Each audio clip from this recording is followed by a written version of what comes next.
Hello, everyone. I'm Jack Fisher. Welcome to my world and welcome to my Twitch stream. No, welcome to my YouTube live stream. Oh, got confused there for a second. Wasn't sure for a while what I was up to. But yeah, I am here. I am here with a what I hope to be another Twitch stream where I'm going to try to talk a bit about primarily about X-Men '97. I know I haven't been able to do many reactions yet, mostly because last weekend was Easter, had a lot of family stuff going on.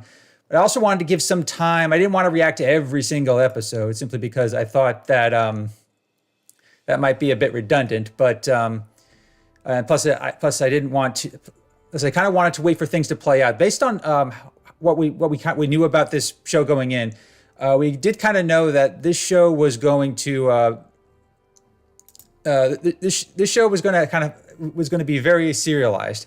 It was going to have a lot of build. It was going to build over the course of each episode. It was going to be a lot more serialized. It's not like one of those shows that's going to be like just a monster of the week type thing. And we also knew there was definitely going to be some early drama, especially after the cliffhanger at the end of episode 2. And I kind of wanted to wait a while for to talk about that. And also wanted to wait a while to talk about the latest episode 4, Motendo and Life Death. And also, I did want to start getting into some speculation. I think I know it's not. I don't think it's too early to just start speculating on where this season is leading, where it's ultimately going to take place, and also I do plan on welcoming some friends in. Actually, one person, my buddy Agent G is doing a stream right now. So is my buddy Thunder. But I do have to hope my friend Warlon, who was in one of my earlier streams. I'm going to try to get him in. He actually just contacted me on Discord. I'll give him in just a sec. Let me just check in on him. Ready. All right. So when he's ready, I will bring him in. And don't know if anyone else is going to be able to join, but again, the primary focus for this stream is I want to just kind of give a quick overview of where things are, what and where they could be leading, because so far I've been long story short, I've been thrilled with this show and how well it's gone. I know I had high expectations for this show. I had I've been a lifelong X-Men fan. I knew I was going to. I knew this was going to be I was going to have high standards for the show, but so far this show has met and exceeded every one of them, that's actually saying quite a bit considering how bad Marvel's animation has been for quite some time now. I don't know if I don't think I need to remind people how until about What If, there was this period like after Spectacular Spider-Man and Wolverine and the X-Men were canceled, Marvel went into this weird stage of animation where they literally made the shows as stupid as possible, like Avengers Assemble and Ultimate Spider-Man, and later on just another Spider-Man cartoon.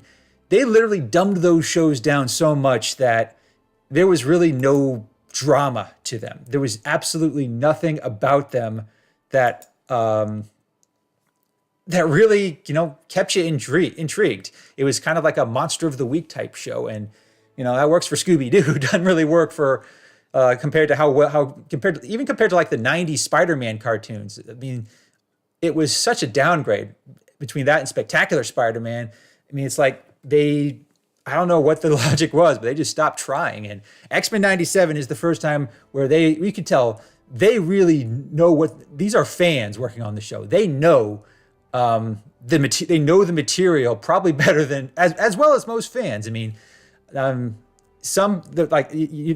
episode that airs is like a flood of a show of YouTube channels that will try to point out every Easter egg, and there were quite a few Easter eggs going back to if you just watch the intro, there were a bunch of Easter eggs in especially in episode 4. Episode 4 had some really good, nice Easter eggs for those both who were fans of the old show as well as fans of the comics. And and it's kind of both that are sort of leading towards where we suspect things are going to head. And I do want to talk a little bit about what we know about some upcoming episodes, just in terms of, we don't have any like footage or anything, but we do have like some general synopsis that has been pre-released about where things are heading, and we also had some distinct clues that were in the last episode that I think that's kind of what triggered me to really want to do this stream, because it hints at where the finale of this season is going to go, and if it plays out kind of the way I suspect it will, then that leads me to believe that that actually gives you some theories about where season 2, because we know season 2 is confirmed. It was confirmed even before the first episode aired. Now, a lot of outlets have said season 3 is confirmed, but until Marvel Studios says it, I refuse to believe it, simply because there was a point with Wolverine and the X-Men when that was on the air. It was a point where season 2 was confirmed, and then they just said, nope, canceled. So that is that's kind of why I'm really cautious. Same with season 3. Like, until we get something really super concrete, official that season 3 is happening, I refuse to get excited for it. And I'm going to try to manage my expectations as best I can when it comes to future seasons. So I'm just going to try to focus on what we know now. And before I'm waiting for actually my buddy Warlon is booting up his laptop. He says he should be on. I think my buddy Agent G, he's off stream right now, but a few other of my friends are. But so let me first, before I kind of get the conversation going, let me first cycle through. So far we're past episode 4, which is the Motendo and part 1 of Life Death. Now the Motendo episode, that was the Mojo episode. We knew that was going to that we actually knew it. We knew ahead of time that there was going to be a Mojo episode for this series, and because Mojo is he's just too colorful and too eccentric to not be in a cartoon like this. He had to show up, and of course he was going to show up with Jubilee in it. Plus, we have a bunch. Plus, he kind of taps into her love of gaming, and so that was such a nice touch. It was just a fun episode compared to all the high drama in the third episode. I think Motendo was a really nice palate cleanser, and I feel like the way it ended, and plus, they brought back Jubilee's original voice actress for that, and then they kind of had it end with Jubilee, and Roberto kind of sharing their first kiss, which, I'm a sucker for romance and all the soap opera elements of X-Men, so of course I appreciated that, and I do want to talk a lot about some of those soap opera elements, but before I kind of get into recap episode 3, I am going to bring in Warlon. So hold on just a sec. I'm going to call him up. So let's see. Here we go. Hey, Warlon, can you hear me? Yeah, can you hear me? I can hear you. Great.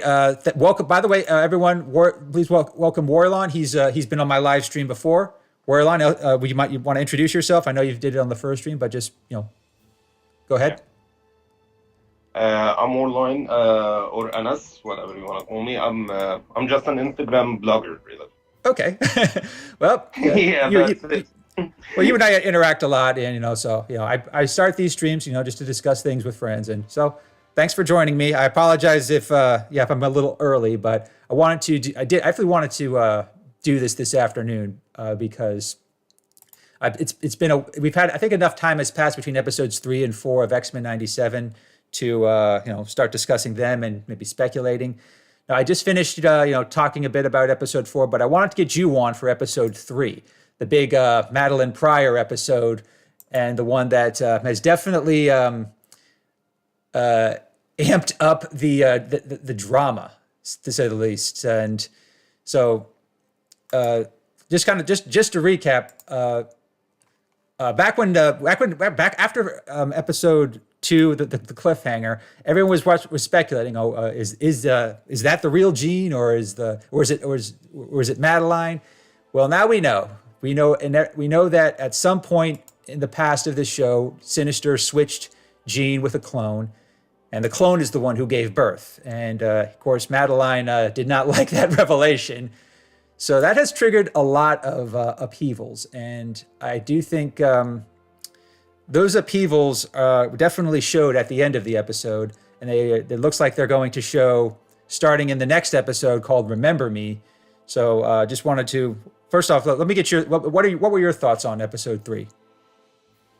I honestly liked it a lot, especially because it was done quickly. I think a lot of people complained about it being rushed, but I think it was done well, because if it was stretched out a little more, it would have probably destroyed a couple of characters, including Cyclops. Yeah, I also think I think it would have dragged if they tried to stretch it out. I do feel like that's always a concern.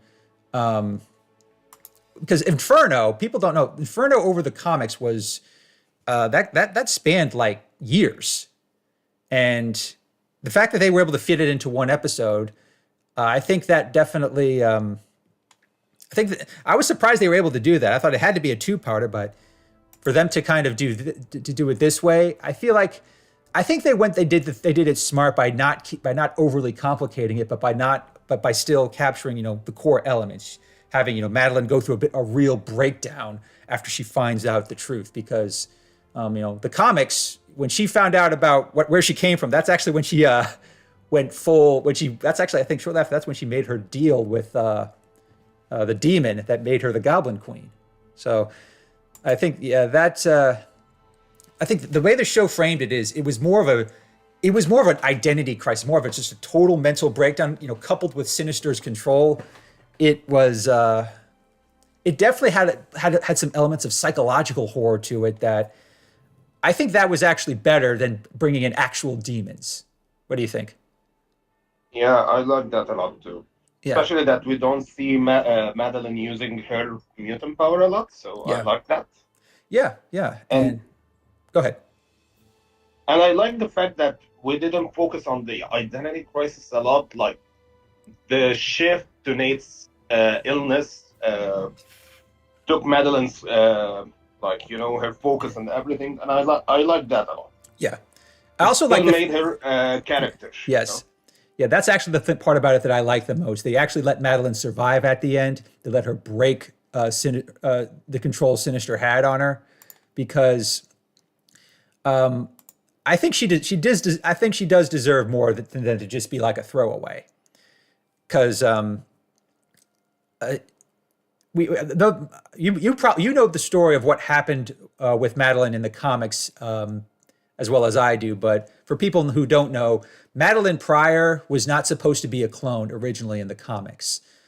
She was just a woman who happened to look like Jean Grey that Cyclops met shortly after Jean died in the Phoenix Saga, which personally I think that's a really contrived plot. I think it was really stupid to make her look exactly like Jean, but then later on when the editors... Go ahead. Yeah, I think there were hints that Claremont was slowly trying to make her the reincarnation of Jean, which is what he was wanting to do in the first place. Like depowering her and giving her and Cyclops the happy ending. Yeah. Because you can see it way before the retcon. Like there's that famous those famous couple of panels when he asks her before the marriage and before everything. Scott asks Madeline if she's the Phoenix reincarnated or something like that, and she hits him. You can see those. Yeah, the fact that he married her after that just made that even better. I still think that's hilarious. Yeah. Yeah. So that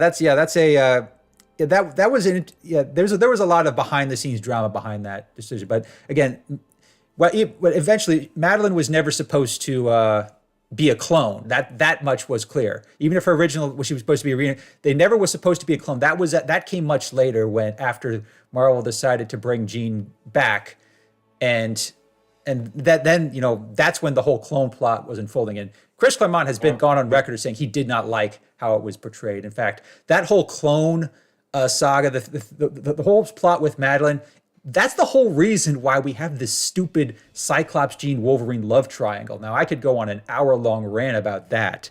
But again, Yeah, I know. yeah, the long and short of it is Chris Claremont hated Cyclops and Jean now because of what happened with Madeline. And that was his main motivation for favoring putting Jean with Wolverine. Not because they had real chemistry, but because he just didn't like what happened with Cyclops. And I think that's a stupid, stupid reason for any romantic subplot. But what do I know? I'm not an accomplished X-Men writer. But I respect Chris Claremont a lot, but he has an ego problem. yeah, I think, Like, yeah. and a lot of times he changes his words and narratives because of that ego. Like, if you remember, he went on record to say a lot about how he hates how Madeline was treated and all of that. But then Louise Simonson and Ann Nocenti, they also went on record multiple times saying that the clone idea came from the fact that he planned to make her a reincarnated Jean, and there's a lot of like weird shenanigans. Yeah. That reincarnation Like, thing that would have actually worked well. I would have loved if they went that route.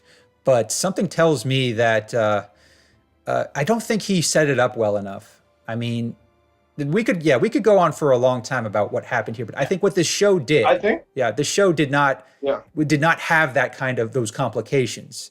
They knew they were going to have a Madeline, they were going to have a clone Madeline at some point. And I think they simplified it a lot by simply saying it like the first 3 minutes of the episode, Beast finds out, the Jean we've been living with, she's not the real Jean. She's a clone. The fact that we found that out in the first 3 minutes was jarring, but at the same time, I think that actually that would make sense because he would have no reason no one would have any reasons to suspect that, because she called herself Jean. She thought she was Jean. Unlike the comics, Madeline Pryor, that was a name that she had. As far as she knew, that was who she was. But in this show, she thought she was Jean, like full stop, plain and simple. And she doesn't know when she was changed. Like, her and Jean, they both remember everything, and they think they share a whole life. They're essentially the same person in two bodies. Yeah, can make that analogy. Yeah, that's a good comparison, and I think that actually makes the story work better. The fact that Madeline, she wasn't Madeline. She thought she was Jean, and the only way but now someone comes along. They say, here's indisputable biological evidence. You're a clone. And also one thing that was worth mentioning when I saw this episode, which is kind of he said that she was fairly recent. Her cloning was recent. That to me says that, okay, they weren't switched as way back in season 2 in the Savage Land episode. Whenever this switch occurred, it happened relatively recently. I know there's been a year-long time skip.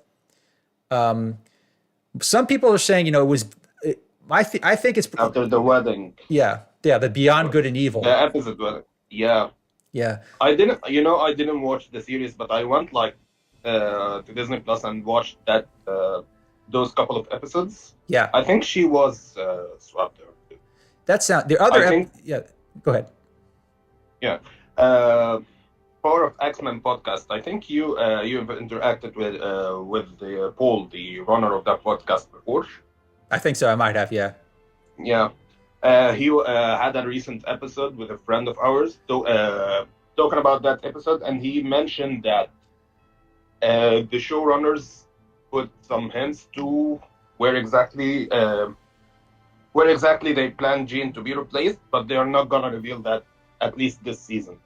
Yeah, that sounds about right, because they already have 2 seasons locked in, and I think there are 2. The third just got greenlit. Yeah. Well, I refuse to believe that until it's formally announced, because at one point Wolverine and the X-Men was signed up for 3 seasons, and we all know what happened with that.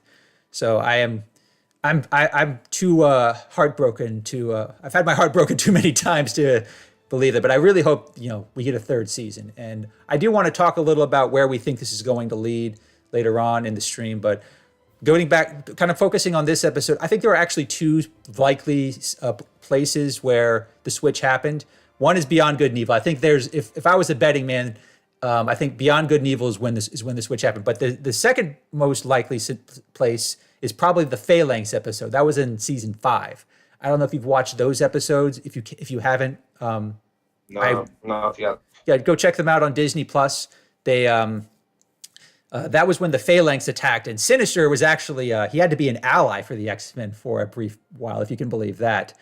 But that he did have an opportunity at that time to switch them out if he wanted. But it's just a matter of it kind of depends on where did he do it and where could he have done it. And there is a third option. The third option is it happened shortly after Xavier, like after the series finale, because the big thing that I think, the big challenge I think with the swap is, if it did happen, how would Sinister hide it from Charles Xavier? I mean, Jean is one of his most treasured students. If something happens to her, he is going to sense it. And maybe the Phalanx episode, he would have had an opportunity, because he was also, taken by the Phalanx. Beyond Good and Evil, he was taken as well. So, but if there were any anomalies, he would sense it, and that is so. I think unless the clone thinks she's Jean, I think that puts an obstacle in it. Yeah, but even when she read her mind, you could see that their memories were. It's possible, but the real Jean is the one who has memory problems, or had at least before that encounter with Madeline. But she did seem to remember things like the Phoenix Saga, so definitely happy. I do think Beyond Good and Evil, and the wedding as well. She did remember the wedding, so I think Beyond Good and Evil is probably the earliest when she could have been taken, but and I still think that's the most likely. So, but beyond that ongoing mystery, another thing that the episode did was, and it gave us a version of Madeline Pryor that I think is going to, I think it definitely improved somewhat on at least in the early parts of Inferno in the comics, because they really leaned into her taking a dark turn with under Sinister's. Yeah, you could tell she was under Sinister's control. That was the thing is, the extent of her control in the comics was not established until much later, and but it's kind of only when she started hearing Sinister's voice, it's kind of really when he started, triggering, his manipulations, that she started really going off the rails. And I think, that the fact that she just went so full Goblin Queen, and she just kind of lost herself in those manipulations. I think that was a really amazing scene, and the fact that the show dared to be a little more mature, like that moment where Madeline kissed Cyclops with blood on her lips, that had some connotations that you have to know that the people making the show, they were aware of what they were doing. They had to know. It reminded me of the Hellions, Rob. The early issues of the Hellions. Yeah. Where Havoc had his mouth torn and she kissed him. Yeah. If you're wondering which comic we're referring to, Hellions during the Krakoa era, read that. That is a very unique version of Madeline that fits right in with what we saw in this episode. I also am fully expecting Madeline Pryor to be a very popular cosplay costume for Comic-Con this year. Which, by the way, I do plan on going to at least the New York Comic-Con this year. So, and I do plan on dressing up as an X-Men character, but I'm not going to say, not going to reveal much more on stream because I haven't even gotten my ticket yet. So, if anyone who watches this is going to New York Comic-Con this year, I will be there. So, Warlon, I don't know if you've ever been to Comic-Con, but trust me, the costumes like the Goblin Queen, she might be sort of like the X-Men's Harley Quinn if if the response to the episode is any indication. I think she might be more successful in some ways, you know. Yeah, yeah, I agree. So I'm looking forward to how that comes. I also hope she shows up, because she probably isn't going to show up in season 1, but I would like to see where she goes from here, because the one thing I do like that she, unlike the comics, Madeline survives the end. Once, her control over what Sinister is broken, she can be her own person. And that, let's just see what is she going to do now? I mean, she just found out she's a clone. She just, she lost her baby because of what Sinister did. I mean, that is one thing, another big difference in the comics. I think she helped Sinister infect baby Nathan. And and I think that's important, because it does make her, because that was a pretty irredeemable act when it first happened. I think the comics made Madeline for a while pretty irredeemable. But this show, it walked the line but didn't cross it. So it's the mind control thing, Yeah. You can always come back from that. Yeah. I think that definitely helps Madeline's case in at least in this this show. And the other detail that I think has messed up is, we had that last shot in episode 3 between Cyclops and Jean, and now they're in this weird place because when the episode begins, Cyclops, he's a dad now. He thinks, well, he's got his wife, he's got his baby, and he's leading the X-Men. He's got everything, and now at the end of the episode, he doesn't know what he has. So we didn't see him at all in episode 4. Jubilee mentioned that he and Jean went to the UN for which is going to be picked up in the next episode, but yeah. I think with that episode 3 it kind of did the same thing that we've seen with Magneto, Rogue, and Gambit, and this kind of continuing this. It really is embracing the soap opera elements of the old X-Men show, and where they go from here. Comics. Yeah, and the comics too. Yeah, we've already got X Factor dealt with that problem for a long time. Yeah, we went 30 issues or something after Inferno. Yeah, it was like there was a huge gap before Inferno. Then Jean and Scott got together. Then Inferno happened. Yeah, they weren't together. By the time they got together, they lost Cable. Yeah, that story. Yeah, that story happened over the course of 6 years. So yeah, what I do think is going to happen here in over the course of the rest of the season is there's definitely going to be some distance at first, but I do think Jean having a bit of an identity crisis, and the fact that in her fight against Madeline, she showed a little bit of that. Did you see those little phoenix fires, or those little fires in their mind? Oh yeah, I saw that. I think there is going to be a this issue that she's going to be dealing with is going to it's going to lead to sort of like a return of the Phoenix somehow.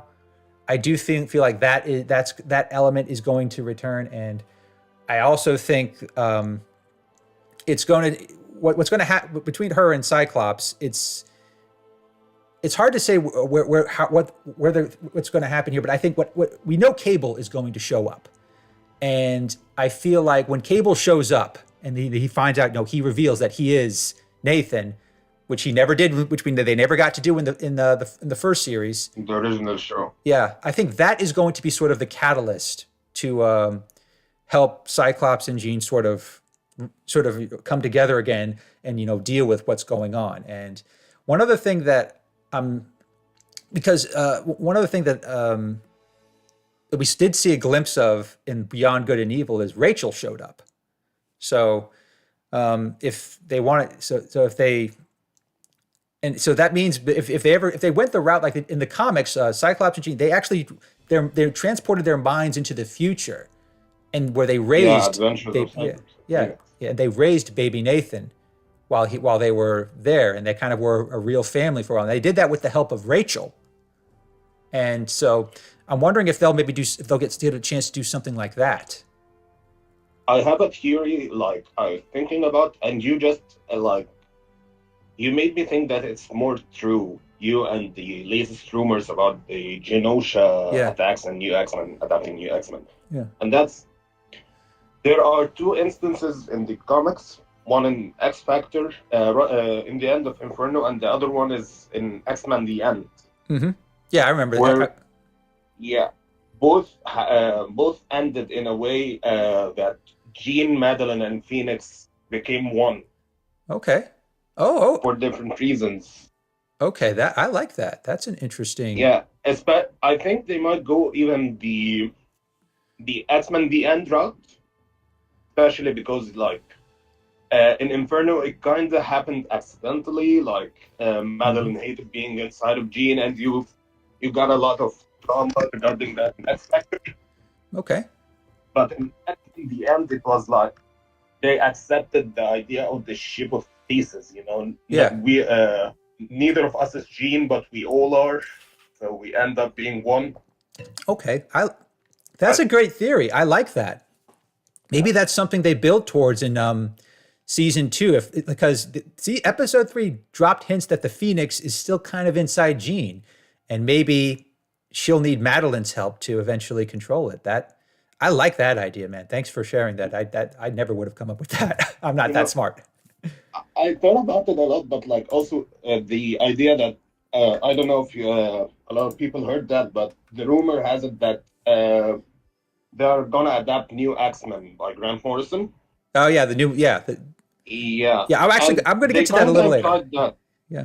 They kind of implied that in episode 4 with Jean and Scott being in the UN Yeah. to have Genosha recognized Yeah. as a state or a country. Sorry.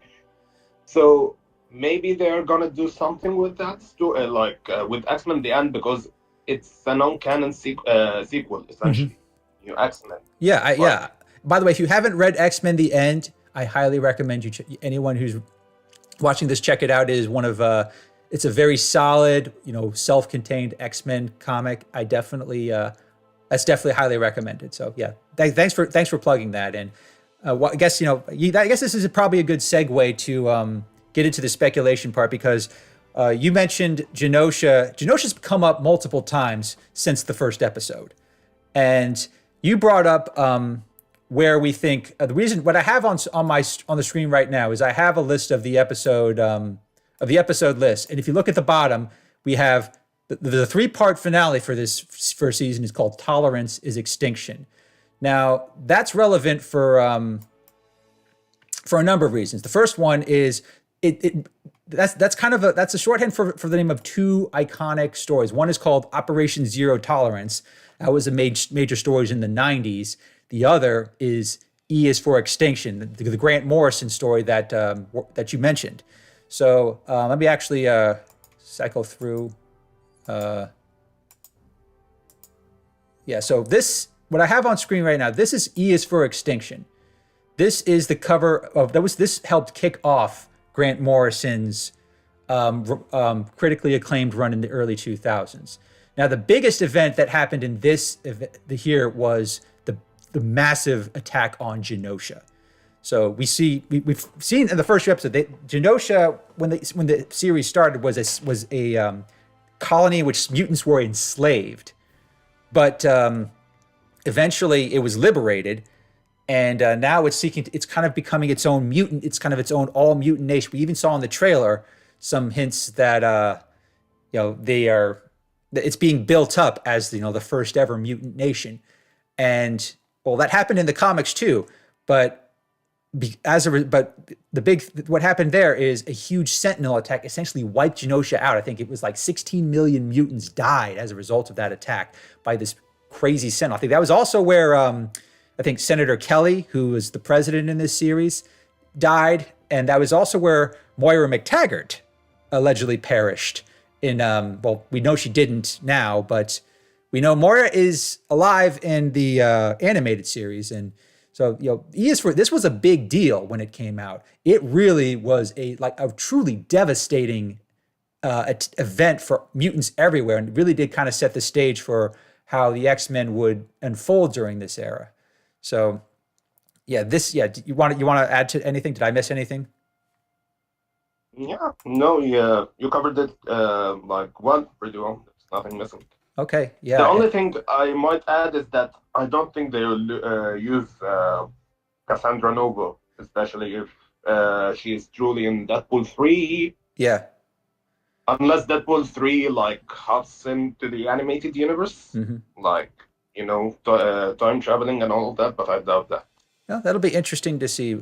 Yeah, Cassandra Nova would be difficult to add in this series. However, I actually think that they already dropped a hint over. I don't think it's going to be Cassandra Nova that leads the attack on Genosha. In fact, let me bring up another clip that I saved.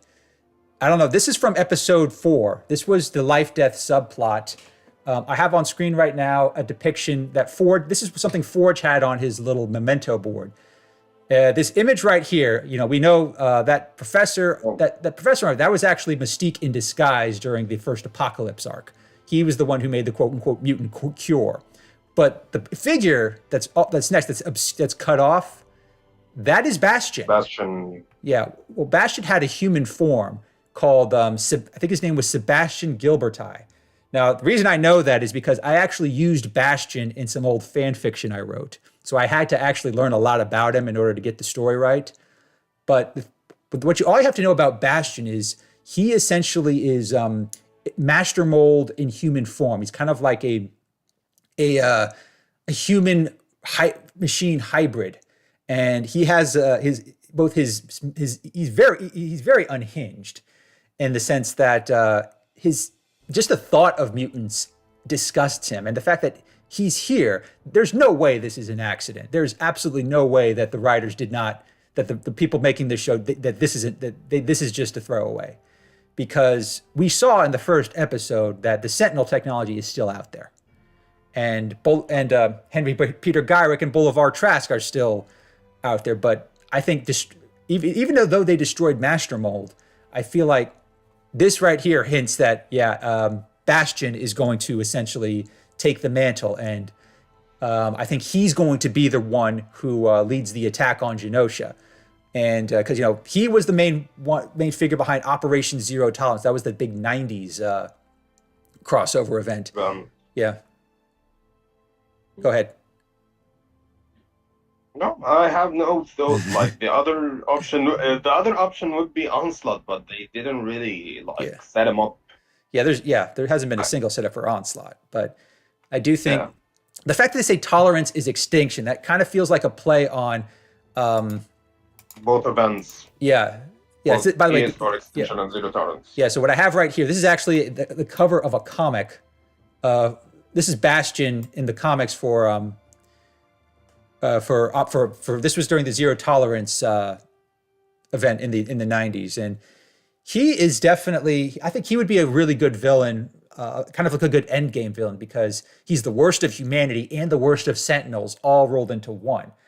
And now maybe he was a man. Maybe there was a guy named Sebastian Gilberti who was just an ordinary person who maybe he just hated mutants, and Master Mold exploited that. But maybe they play with him the way they played with Karima Shapender. Maybe. Okay. Yeah, that's Sentinel possible. virus that turns him to from human to Sentinel. Okay. All right. That's also a possibility. Good. Yeah.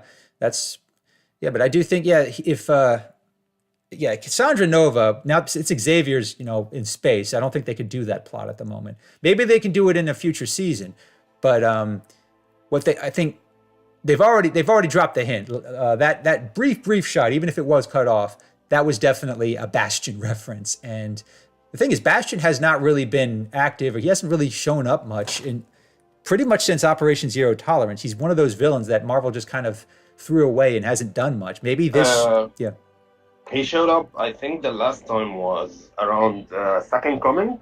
Yeah, you're right, Second Coming. Definitely the villain in the X-Force by Kyle and Yost, and I think Second Coming. Yeah, Yeah, you're right. Yeah, I forgot about that. You're right. He was part of the Second Coming crossover. He was pretty menacing too. He was he basically required every mutant who was alive at the time, and there weren't many because of House of M, to come together and and stop him, because he was really looking to deliver the death blow to the mutant race, and well, he didn't. But he'll have his, if he has his chance here, I think he would definitely make his move if Genosha is recognized and and there's like a lot of mutants. But I don't think, because of the show, one thing that they are a little bit more reluctant to create a high death count, because one thing I do remember from the show is in the original Phoenix saga, they made it so when Jean destroyed a planet, it was uninhabited. But in the comics, famously, she destroyed a planet that had 5 billion Dabari, which they were later mentioned in the Dark Phoenix movie too. So I don't know if they'll do the same thing here. Maybe they'll destroy Genosha. Maybe they will. Maybe a lot of mutants will be hurt or injured or scattered. If they're sent back to the sewers. But yeah, I mean, yeah. Well, I don't know, because like the show feels like it's built for its original fans who are old now, but then it also feels like a jumping on point for kids. Yeah. So I don't know how they're drawing the line between capturing both audiences without making it an MATV essentially. Yeah, you're right. So it'll be interesting to see how they walk the line, because I feel like if they're going to go the route with Operation Zero Tolerance and E is for Extinction, they're going to have to. They can't be as devastating as the comics were. The comics were that was a very high death toll. And you think with Magneto in the picture here, remember Magneto was quote unquote dead during E is for Extinction. We later found out he was disguised as Zorn, but Magneto actually by the time E is for Extinction was occurring, he allegedly died during the attack. Yeah. So that is a that's something to keep in mind, because Magneto, he's kind of, what I do feel like after these first 4 episodes, it feels like Magneto has been sort of ingratiating himself to the X-Men. He's trying to simply say, hey, you can trust me. But we've seen what happens many, many times, both in the comics and in the show, that trusting Magneto, it's double-edged sword. Yeah, it's a double-edged sword. You don't always know if or when he's going to go betray that trust, but well, maybe these final 3 episodes, he might like force the X-Men, everyone on the X-Men, to make a choice, and that's definitely going to be a problem with Rogue, because you can see Magneto, he's trying to essentially win her back, and I think maybe whether or not he really just still cares for Rogue is one thing, but I think he also is trying to make it so if he ever has to do something that Xavier would never do, like he might end up having to do if they went the E is for Extinction route, that even if other X-Men don't follow, maybe at least some will. Like, I think he wants someone like Rogue, who's pretty much their powerhouse, to be on his side. Yeah, I think that might be I might be overthinking it, but yeah, Magneto never does anything by accident. He's always been a good plotter, and I think he's going to try to use what's going on with Rogue and Gambit to his advantage. But in the end, I don't think that's going to work. Eventually, I think, or maybe it's his downfall, because I think it's established in the comics that one of his weaknesses is younger ladies. So maybe that's his downfall. Like, okay, we'll joke about it, but it happens, Okay, well, look at who he has dated, Janet Van Dyne, Rogue, like, all of them are his kids' friends, essentially. Yeah, it does happen. So yeah, we'll see. Maybe Rogue is the one who stops him from doing something really bad, because Magneto he will cross lines, but sometimes he can be pulled back. He is someone who, like, even in the old show, he I think of the finale for the first episode, he wasn't going to help the X-Men initially, but Xavier convinced him to, and he wasn't in the Phalanx episode. He wasn't going to help them initially, but when he found out that his kids, Wanda and Pietro, they are his kids in that series. So Sure. yeah, although that got him to do the right thing. So that is another thing that I wasn't intending to talk about, but yeah, the original '90s cartoon established clearly that Wanda and Pietro were his children, but I don't think they will touch that. Like, they will not confirm it or deny it. Yeah.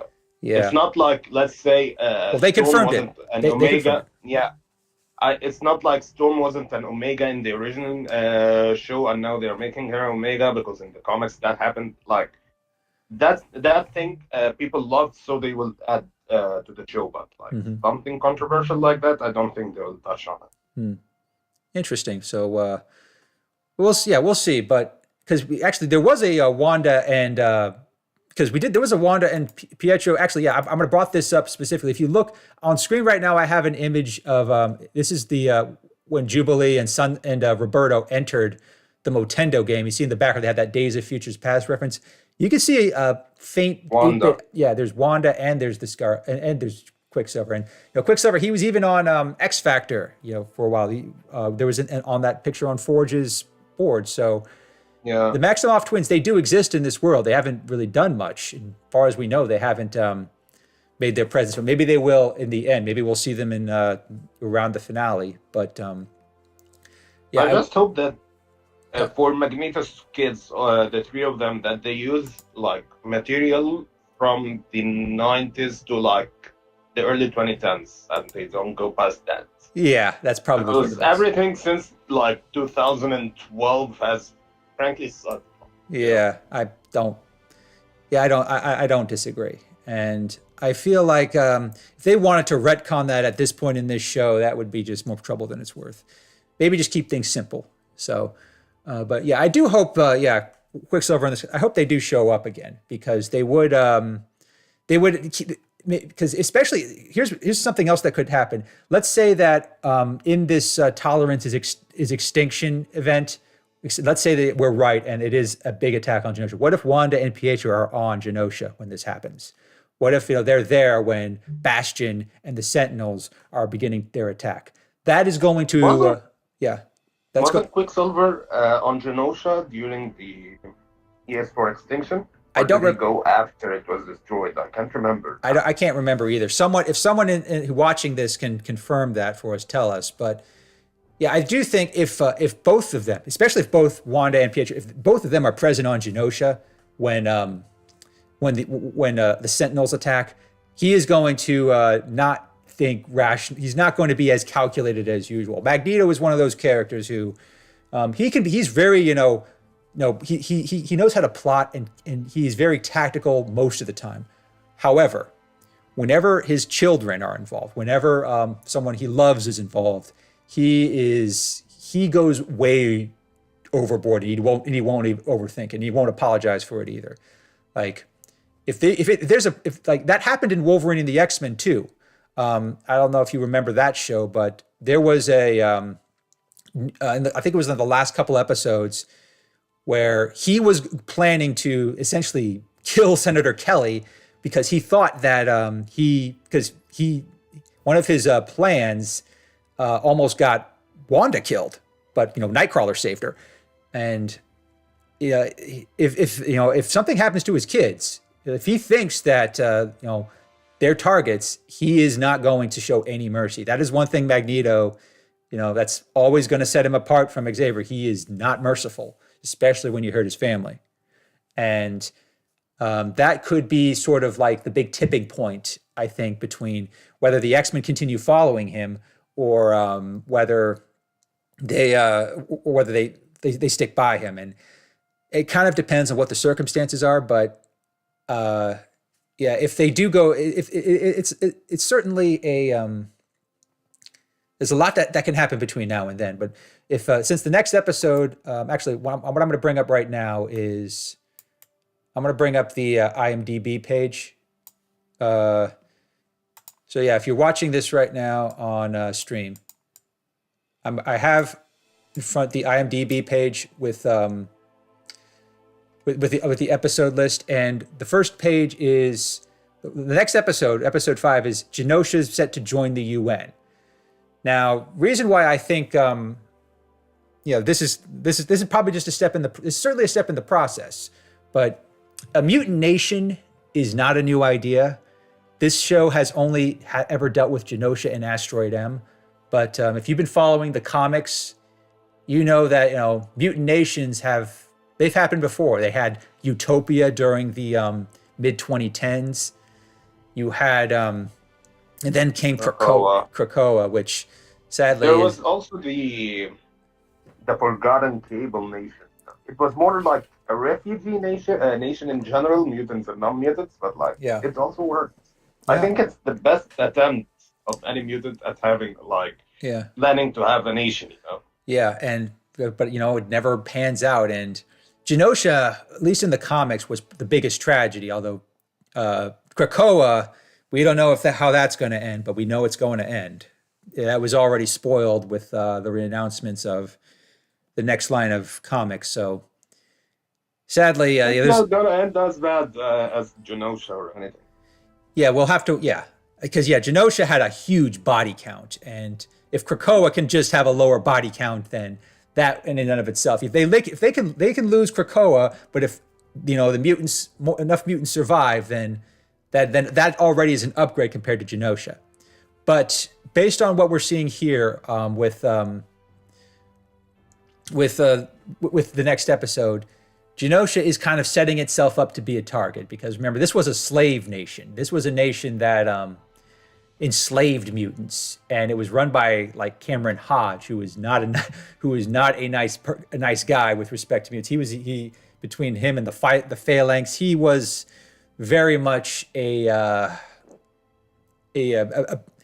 bad. He laid a bad foundation. So Genosha already has baggage to it.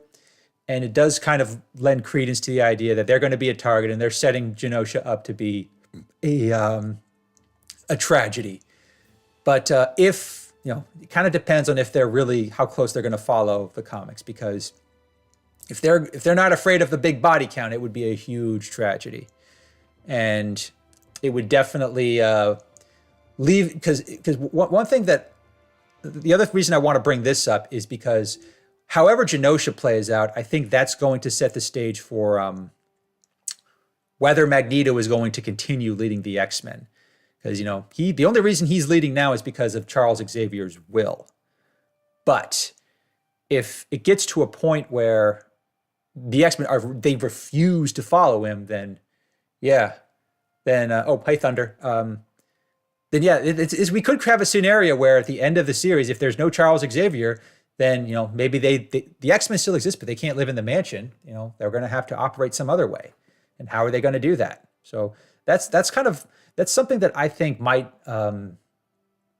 be how things play out. Where the X-Men, they want to continue, but they just can't do it with Magneto, and they can't use Xavier's old school. They have to continue being X-Men. They just can't do it with Xavier's resources, and that's they kind of remember it's like the Outback era.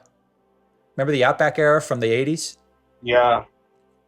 So the X-Men were really they were displaced back then. They could not operate in the mansion, so they kind of were kind of nomadic for a while, and maybe that's what they'll end up having to do here in the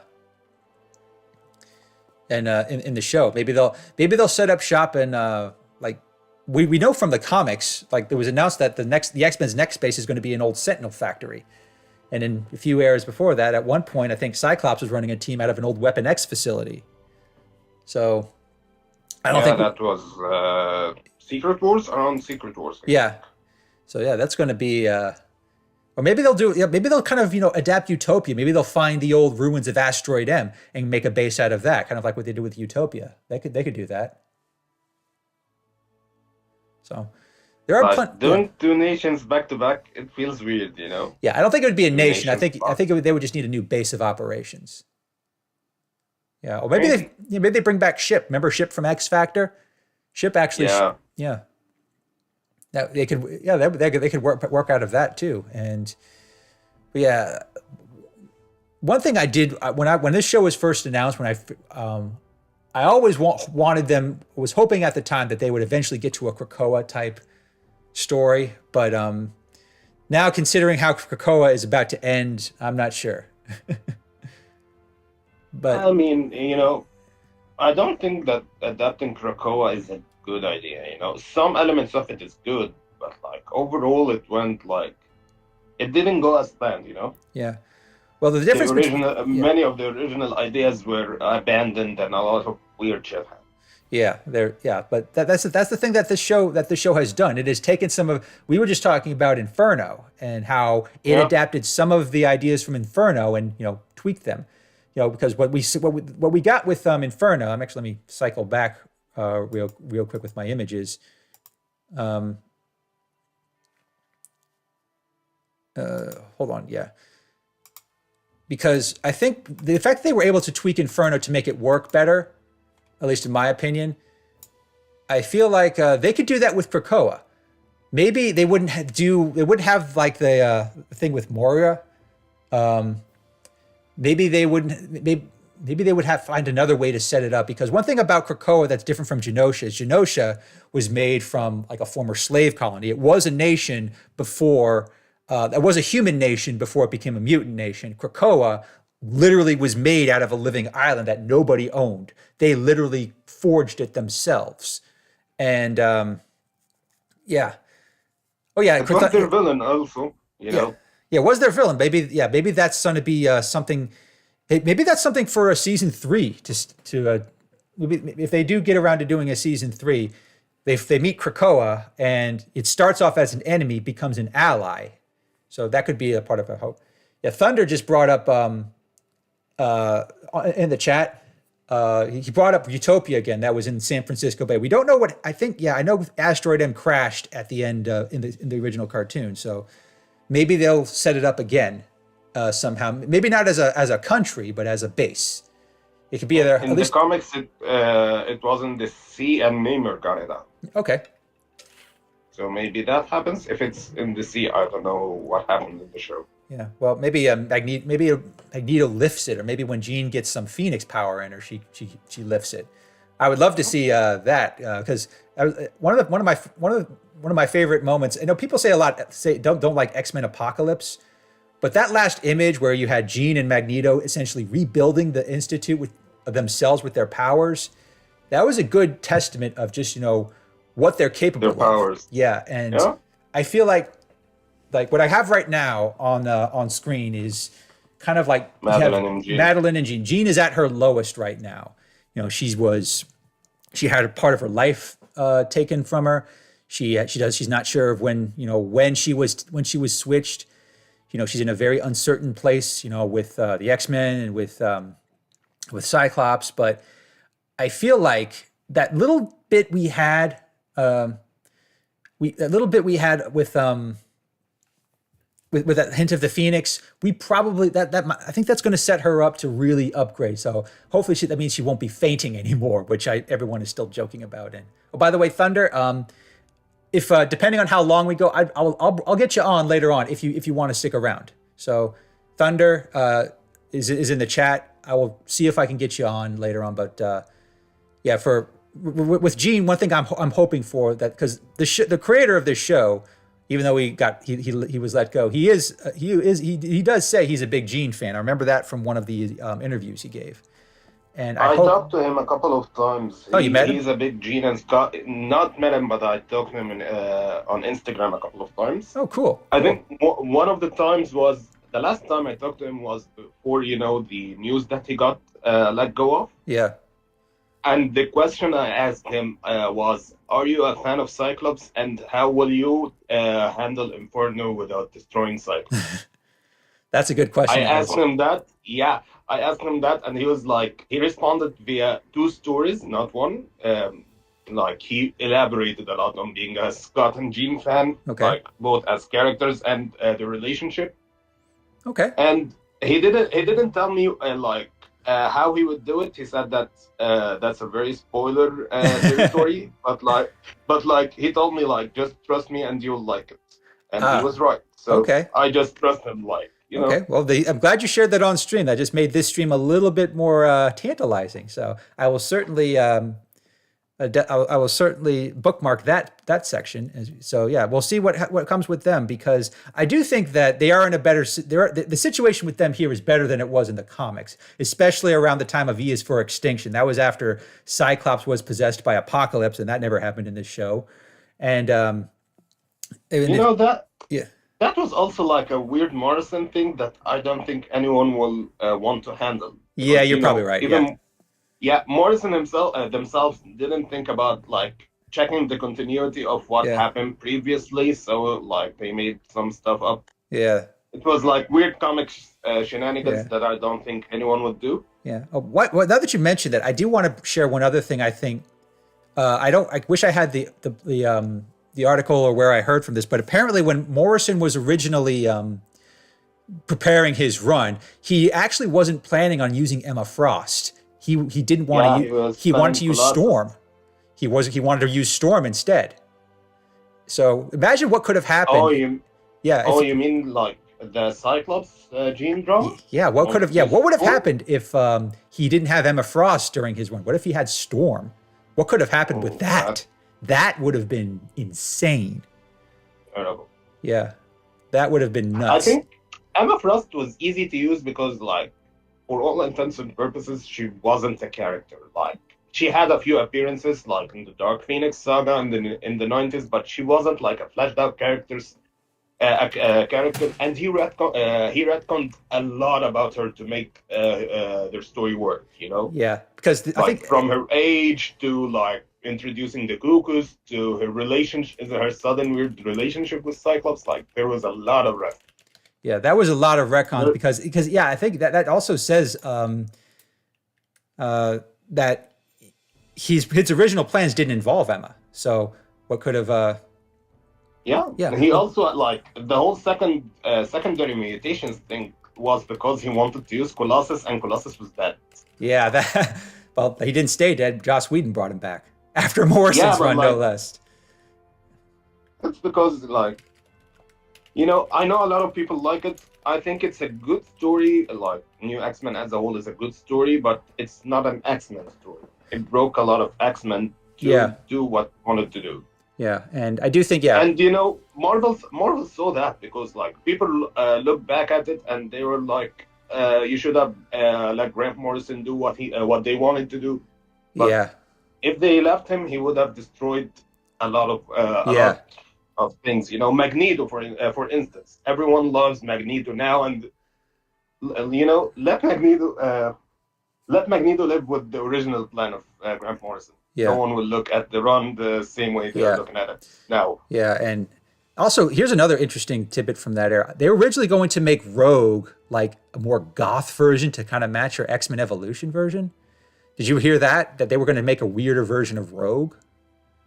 I mean, it wouldn't have lasted that long because they were synergizing with the movies. Yeah, I think that was the logic behind it, because for a while they had Mystique in a real scaly body form, which I thought looked horrible in comic form. It looked great in the movies, looked wonderful in the movies, but in the comics it looked awful. That's the success of the original Ultimate Universe. It took what it wanted from the media. Yeah. I think the animated series and the movies, and it made it work. Yeah, because it actually it had more of a clean slate to work with. I don't think they could have made that work in the regular mainline comics, because they would have had to retcon way too much. Oh, and Thunder just asked if that was Shadow King at the end of episode 4. I actually don't think that's actually going to be him, because if you read the original Life Death arc from the comics, I think they had this character called the Adversary. Look up the Adversary when you get a chance. Yeah. They name dropped him. He said that he's the Adversary. Mm-hmm. Oh, by the way, Afo, thank you very much for. We got someone in the chat. Yeah, you're right. Yeah, Morrison did. He said he loved Morrison's new X-Men, but he ignored the rest of the Marvel universe. There was no interaction with the Avengers, Spider-Man, or the Fantastic Four during Morrison's run, and that's correct. And I think that's what some people like about it. But yeah, that was kind of an oversight. That's correct for everything X-Men, because like, we as fans try to talk about that a lot, especially like the Avengers didn't do that to the X-Men or whatever. But that was an editorial decision. Like, I Yeah. remember Jim Starlin complaining the hell about not using the X-Men for the Infinity Gauntlet saga. Like, and after like trying to persuade the editors and a lot of things, they told him use Cyclops and Wolverine in the background and don't even let them say a single word. Yeah, that was a an odd decision, but It was a Chris Claremont idea, and Yeah. like everyone stuck to it. Then Mark Millar in Civil War made it that the Avengers don't help them or whatever. Like, yeah, I mean, it doesn't work because the X-Men didn't help the Avengers either. If you think of it. yeah, that If you hold the whole continuity. yeah, but you think the Neither of Avengers them have helped the yeah, other. yeah, if you think of how many people died on Genosha, you think the Avengers would have been a little bit concerned about that? I mean, yeah, think about it. The Phoenix was there and she did nothing. Yeah, it's Like the Phoenix couldn't save them, and she was directly involved. So yeah. what would a guy with Yeah. an American flag and a shield would do? Yeah, so it's best to take the Rick Sanchez approach. Just say, just don't think about it. Yeah. Yeah, so but yeah, but that's I'm glad you brought up the Phoenix, because it was also during the Grant Morrison era that Jean kind of started reconnecting with the Phoenix. And I think she's going this is just a theory of mine. I think that when we get around to E is for Extinction, I think He'd be the Phoenix she's again? going to have to. She's going to need some kind of, because here's the thing: if Magneto is kind of losing it, if he is going off the rails because he refuses to let the Sentinels, or maybe even he's injured, maybe he's unable to defeat Bastion. Maybe the last thing between Bastion and between Bastion and all the citizens of Genosha is Phoenix. That would be a really good way for Jean to kind of do something that doesn't involve fainting, because I feel like if they were in a situation where Magneto, for one reason or another, is he can't save the day because he's not willing to do things the X-Men's way, and if they don't have, and if they're facing down on a massive army of Sentinels and they have no chance of saving all the lives, and I think if Jean is in a position to, if she has to tap into some Phoenix power to save all those lives, she will, because that's just who she is. And she'll do it for better reasons than Magneto. Maybe that's going to be sort of what, I feel like maybe in the end, the team's going to say, okay, Magneto, you were willing to cross lines. You were willing to do things that would have cost more lives in the long run, but that's not how we do things. We save lives. We try to save as many lives as we can, even the people who hate us. You are not willing to do all of that, and I think maybe that'll be the final straw that says, okay, Magneto, you can't be part of this anymore. So, and that would maybe Xavier comes back. Yeah, that's another thing that I can't seem to. I wish I don't have a theory for when he's coming back. We know he's not dead, even though the world thinks he's dead. When is that? Is that going to happen in season 2? Will that happen at the end of season 1? When will that happen? Because we saw I think at the intro of episodes 3 and 4, there was a reference to him to like when he was with the Shi'ar. So it's not like they're unaware of that. So when that's going to happen at some point. I think if they are going the EOS for Extinction route with Magneto going crazy and that, I think he'll come back from space around that time. That could be just like he did in the comics, Okay, all right. Yeah, that could certainly work. So that would be a hell of a way for him to make a comeback, and that would definitely mean help him reassert control. But yeah, we'll see what comes of that. But so far there haven't been any hints of what's going on with him in space. Maybe they'll tease that at the end of an episode. Like they've been doing. What I love about this series so far is at the end of each episode they kind of tease what's going to happen next. Like they teased what's going to happen with Life Death next, and they also tease with the UN episode. So it's. They're definitely playing with. They're definitely making the most of the serialized format for this show, and I love that. I think that's something that Marvel shows have not done in a long time. Because they don't know how to do shows. I was discussing that Yeah, recently with yeah, Geekable.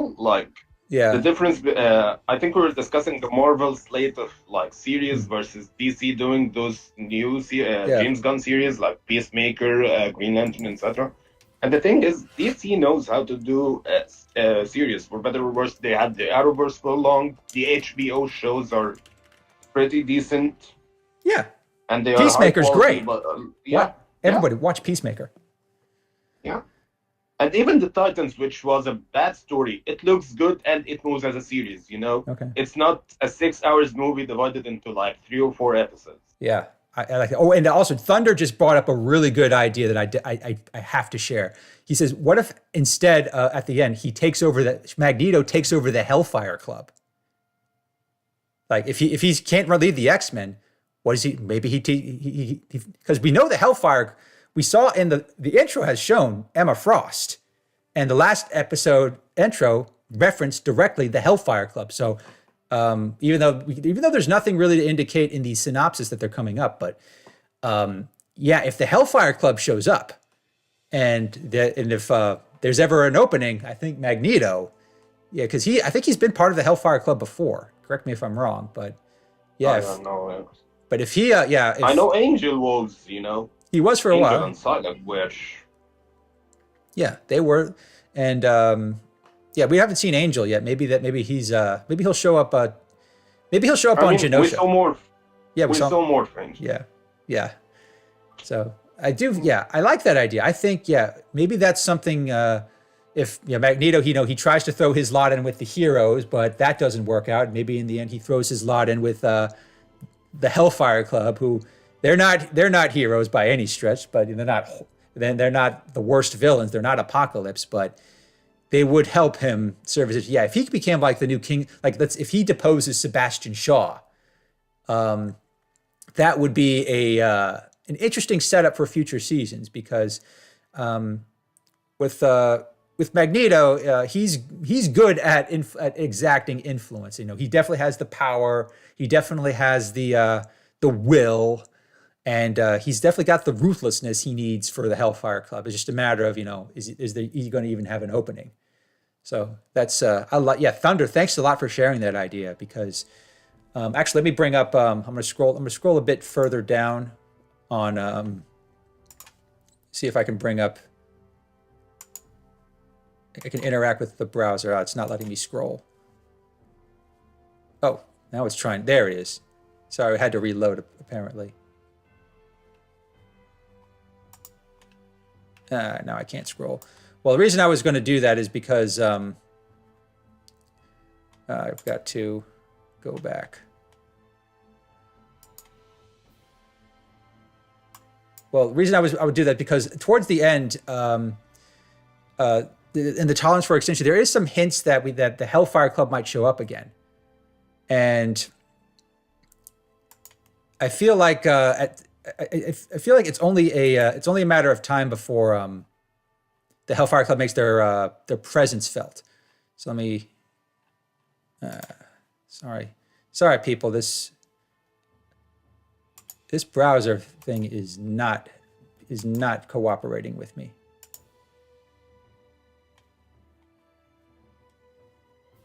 Hold on, I'm going to try to refresh the page. But the episode that I was, because the fact that they mentioned the Hellfire Gala in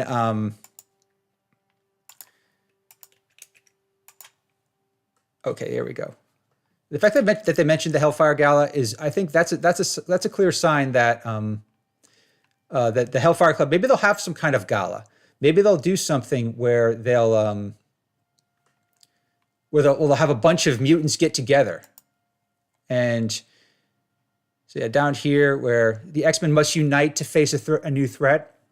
This is what I was trying to get to, because I think these two episodes down here that's where the Hellfire Club are likely to they're likely to show up. And one role I'm interested in seeing is what are they going to do with Emma Frost in this series, because We don't because We know th- if, we know she's, that her new X-Men plot is like thrown away. You know, Beta Maya is not touching them. yeah, I'm pretty sure. Yeah, if she is going to have a role, it's not going to be like exactly like the comics. I think if the Hellfire Club, I think it's going to be more likely that she is going to make a power play for because one of the things that happens a lot in the comics is she clashes with Shaw. She always seems to try to push him out, and yeah, so yeah, that's true. Maybe some of the members of the Hellfire Club will either they'll get taken out, and maybe if Emma's the last one standing, maybe she will be the maybe she'll if the Hellfire Club's in ashes, she'll try to rebuild it, and maybe it'll take a different form in future seasons, and that would create an opening for Magneto, so that would lend Maybe credence they'll to use Tony Stark. You know, yeah because they have his father was yeah. a member. Yeah, he was for a while, and it was mentioned. I think I don't know who. I think it was one of the executive producers said they are thinking of bringing in other Marvel shows from that era. So the Fantastic Four, Spider-Man, of course, is the most known. They mentioned that in that Daily Bugle paper in the trailer. So, and the Avengers, there was like if you, I think it was in the Phoenix Saga. Like, we had some brief shots of. There was a shot of Black Panther. There was a shot of Doctor Strange. They didn't really mention the rest of the Avengers, but because I think in the 90s, I think in the Spider-Man cartoon, Captain America is still trapped in some stasis field with the Red Skull. So, yeah. I don't think she has her diamond form yet because that was a late. Because when the show first aired, that was before. Genosha. Yeah, that happened in Genosha. So maybe it will happen then, if they adapt it some way, shape, or form. Maybe. Hey, this is where I also I wanted not to co-opt your theory, Thunder, but what if Sinister starts getting in? Maybe this is where also Sinister starts making his move. What if he gives her the diamond form? Yeah, because he tweaks genetics. That's kind of his thing. Yeah, I mean. He created the Morlocks, essentially. So maybe instead of creating the Morlocks, he created the second mutations. Yeah, maybe he would work, Yeah, that's something the Hellfire Club would. They're all for anything that gives them more power. When Sinister comes along and says, "Hey, I've got this way to make your mutations even better," they're not gonna turn that down. So that could be because we know Sinister is going to be. He's definitely going to be the big bad. Yeah. Oh, Thunder, we were talking about Cassandra. No, I don't think she's going to show up because she hasn't been hinted at. I think it's more likely Bastion shows up because he has been hinted at. So also the Deadpool movie will use Cassandra. The MCU will play it differently. They will play it differently. They will not play the same storylines in the live action and the show as well. I agree. And if Cassandra Nova does show up, I probably don't think that'll happen until after Xavier kind of comes back and reestablishes himself, which probably isn't going to be till the end of this season or maybe the start of the next. So we'll see. Let me circle back to what you said earlier about adapting Krakoa because something came to my mind and I forgot to mention. Oh, tell me, share. The show integrates different stories to avoid a lot of unnecessary details or problematic things, like the way it used Cable's origin story, like I think it's Endgame and Inferno together, Yeah. Maybe whenever they decide to adapt something from Krakoa, they don't do it on Krakoa, but they maybe do it when they are adapting Utopia, let's say. Oh, okay. They will use elements from the different the different, nation eras they did to adapt like one successful era, maybe. Okay. I like that. Okay. That actually, that makes sense. Like instead of a lot of the problems, Yeah. Just like how they avoided the Inferno problems. Okay. Yeah, maybe they could combine something to Krakoa with some other plot like Utopia, and that could definitely work better. I believe. So yeah, I like. Thanks for bringing that up because that actually, I think that would certainly expand the scope of the series in a major way. So yeah. That's the great thing about adaptations. Yeah. Along with getting the stories of the characters with beginning, middle, and end. You also get them without the problems that Yeah, they had in the comics. Like, exactly. one more day, and one moment in time are Yeah. like the most hated Spider-Man Yes. stories Oh ever, God. and you got the best Spider-Man movie out of like 10 Spider-Man movies out of Yeah. those stories. With No Way Home. That With No yeah. Way Home, yeah. That's yeah. That's a great point because this show kind of has a chance to not make the same pitfalls that the comics did. We were both talking about how Grant Morrison essentially had to contrive and Retcon a lot. retcon a lot of stuff. Yeah. Yeah. But yeah. So yeah, Afro SF asked about how do you guys feel about the Sunspot Jubilee romance? Personally, I like it. I like it too because it feels very much like a simple teenage romance. Yeah, there's nothing too in depth about it. It's not like Cyclops and Jean's relationship. They're adults. These are teenagers, and I really like what they've done with Sunspot. He comes from a rich family. He's afraid to use his powers. It's very much in keeping with the idea that he's afraid to come out of the closet, and that's a very real life. Yeah. He's also not cocky or like not Al Ewing's version of Sunspot. Oh yeah, Al Ewing has that voice for Sunspot that makes him like unbearable. Yeah. When I see, he kind of, you know who Biff Tannen is from Back to the Future? I didn't watch the movies. Well, think of any bully from any teens movie. That's kind of how I think Sunspot sounds in the comics. But yeah, but he definitely does. Yeah, but here in the show, he just kind of comes off. He's just a kid. He doesn't, thing is, unlike Jubilee, he had a really nice life. He says he's from a rich family. So, and we had that shot of him and his mother in episode 3 where, he seems terrified that, this life that I like, it's going to go away if I come out. And, that's a real life fear that a lot of people who are LGBTQ deal with when they come out. And I think, Jubilee is kind of, exactly the right influence in his life. And the fact that she's a girl his age who just turned 18, who's kind of had over the course of the show, she had her share of crushes. She had a crush on Longshot in in one of the Mojo episodes that she was not really requited. And I think she crushed a little on Bobby, which we know probably couldn't happen now for obvious reasons. But I think Sunspot is, Roberto. He doesn't even have his name now. I like what they're doing with that. I think in terms of teen romance, it checks all the right boxes. It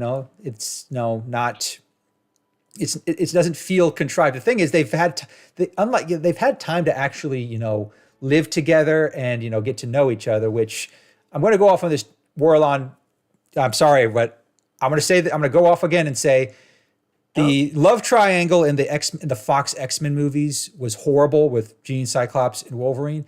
But the one that made it the absolute worst was, and I've said this before, is that Wolverine had no time at all to get to know Jean. He didn't stick around to live at the mansion.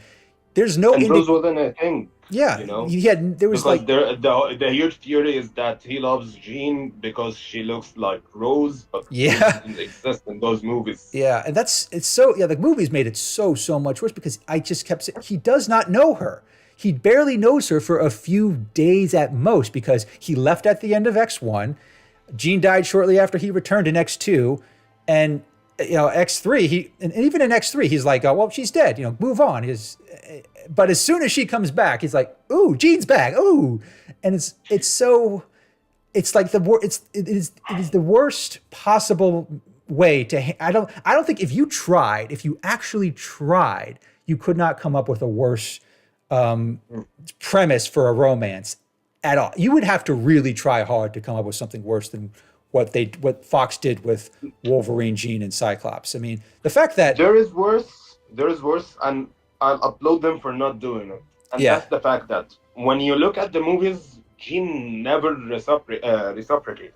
Yeah, there's that. It was a one-side thing, which is what happened originally. But before X Factor and the Return of Jean. Yeah, that just made the problem these movies had is that they didn't explore anyone but Wolverine, Charles, and Xavier, Yeah. and Magneto. Yeah. So you didn't know Jean beyond that. I So you know. didn't really know her at all, you know. Yeah. And same for Scott. Yeah. Well, yeah, well, definitely. Cyclops has definitely had more going on in this show than he has in like all 3 X-Men movies. But yeah, And in the original cartoon, from what I know. yeah, that too. But I keep bringing it back to bring it back to the movies is because the fact that I know in the comics at the very least Wolverine he's been on the team, he's lived with Jean, and he knows her. Even in this show, if you go back to the first season, it's clear that Wolverine, he's been with the team for a while. He lives under the same roof as Jean, Cyclops, and the rest of. He at least has had time to get to know her. He probably knows,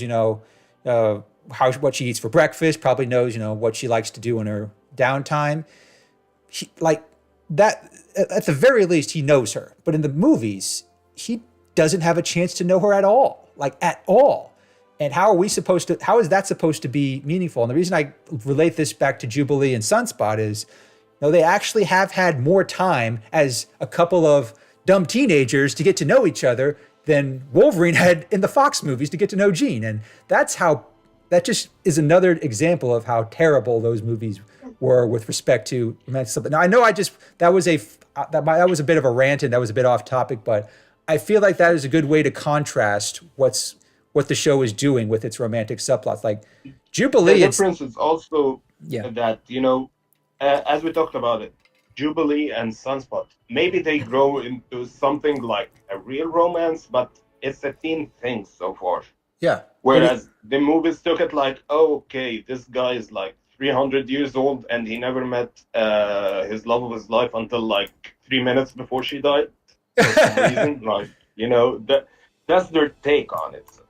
Yeah, it is.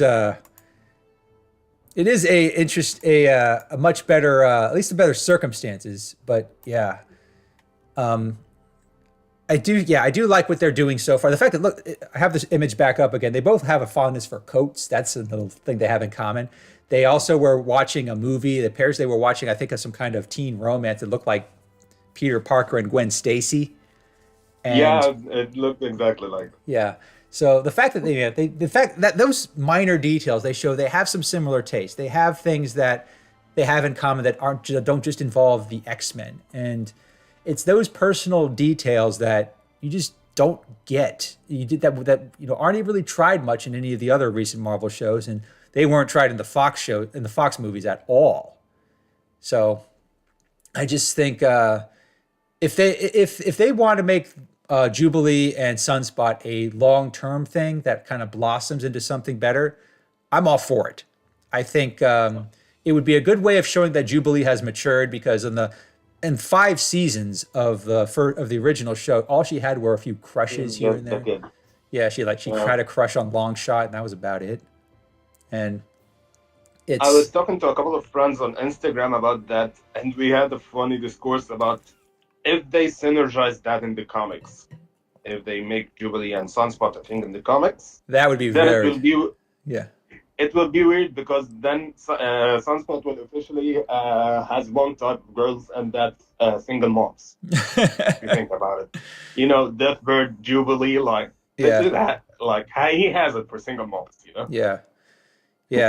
Yes. I mean, I don't know if they'll ever bring Shogo into this, but yeah, that is not in the show, but like comics love to synergize. Yeah, that'll be interesting if they try. But I mean, if they do it good, I'm all for it. Yeah. It will be like the Stark and Emma thing. We all didn't like it, and now we all are sad that it's gone away. Yeah. Like, Yeah, that was. Yeah, I wish. Yeah, I don't. We don't know how that's going to, but based on what we're seeing with the announcement of the next round of the relaunch that's coming in a couple months, yeah, there's no way. It's very unlikely they're going to continue this Stark Emma marriage, because I thought that was pretty. I like how they set that up, but the fact that they're probably going to abandon it, just feels like a waste. It will not go away forever, unlike a lot of things, because that's the thing that Marvel has been trying to do for a long time. Mm-hmm. If you think about it, like it started really with Matt Fraction's run on Yeah, Uncanny, and I it remember. went like, yeah, and then like in AVX they joke about it, then Yeah. like, oh, they hate each other, oh, they kind of have a crush on one another, like, and Duggan played with that. To the like, if you remember, people point to the history of the Marvel Universe a lot, the tease it had with the marriage of Tony Stark and Hmm. Emma Frost.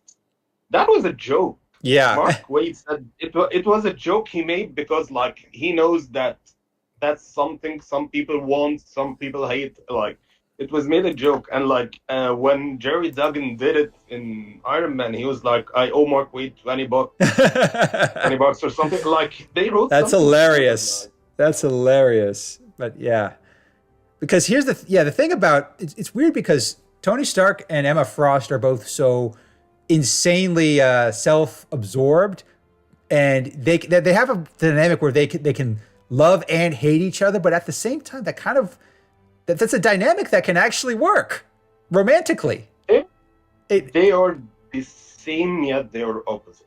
exactly. Like they have that contrast of that. You Yeah. know, Tony, Emma Frost can say a lot about. They're both self-absorbed, yet like Tony Stark can handle being insulted and stuff. Yeah. Emma Frost can't handle that. Like Yeah. they're the same, yet they can't handle different things. So Yeah. it works a lot, I know it's and Duggan makes it work. You know, yeah. it's. I'm gonna admit it. I'm not a huge fan of how Duggan writes X-Men characters, but Me he neither. made Yeah. that work. Yeah. But yeah, I do like how like it's one of those things. The more you see of Tony and Emma together, the more you realize, yeah, they're not. These aren't healthy people, but they work. It's not ideal. It's probably not some. It's not the kind of romance you'd see with Spider-Man You and know, Mary Jane Watson, but it's real. You it know, real. Yeah. I think It's messy. It's the chaotic, difference. but it works. It's not Superman and Lois, but Superman and No. Lois, they are not. They are perfect. They are Yeah. not real, essentially. Yeah, I think one person I think on Reddit described it as the perfect imperfect relationship with Tony and Emma. Yeah. That's how they described it, the perfect imperfect. So yeah, I don't think well we probably are not going to see that in this show, but yeah, I really do hope they don't Not abandon that that. completely. Yeah. Yeah, I don't think that we will see it in the MCU at least for a while, No. especially because like the MCU fans have their preferred Iron Man relationship, Yeah. and we know from Captain America: Civil War then that when you try to change that, they mess you up.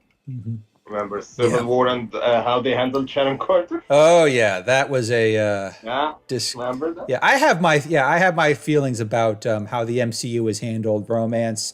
I'll save those for another stream. But one thing that I do like that bringing it back to X-Men 97 is doing is they're not shying away from the complications that come. Yeah, Jubilee and Sunspot, they're young. The flaw here is that Sunspot does not want to come out as a mutant. Jubilee is all about celebrating being a mutant. She's all about, she's very comfortable in her own skin. Sunspot is not. And it kind of sets things up, what's going to happen when Sunspot finally does become Sunspot, when Roberto says, okay, I'm a mutant, and what does that do to him? Is he going to become kind of like the guy he is in the comics? And that's going to be, I think that's an interesting dynamic that will probably cause some tension because who he There is. are a few Yeah. pages. There are a few pages in Hickman's run, like Hickman's Avengers run, where we see Sunspot's memories with his father a lot, how his father influenced him and stuff. Yeah. They are not related to him coming out as a mutant, but I feel like if you twist those panels a little bit, they can work because Okay. like I'll have to go his back. father I was have that. I have that his comic. father was like that old wise man who's just like telling him what be smart, what to do, how to handle life. Like, so I think that they will go that route. The supportive parents, how to handle being a kid of multiple different worlds. Brazilian, brown, mutant, all Yeah. that, and a rich kid. Yeah, I There think is so. some good ways to go. Yeah.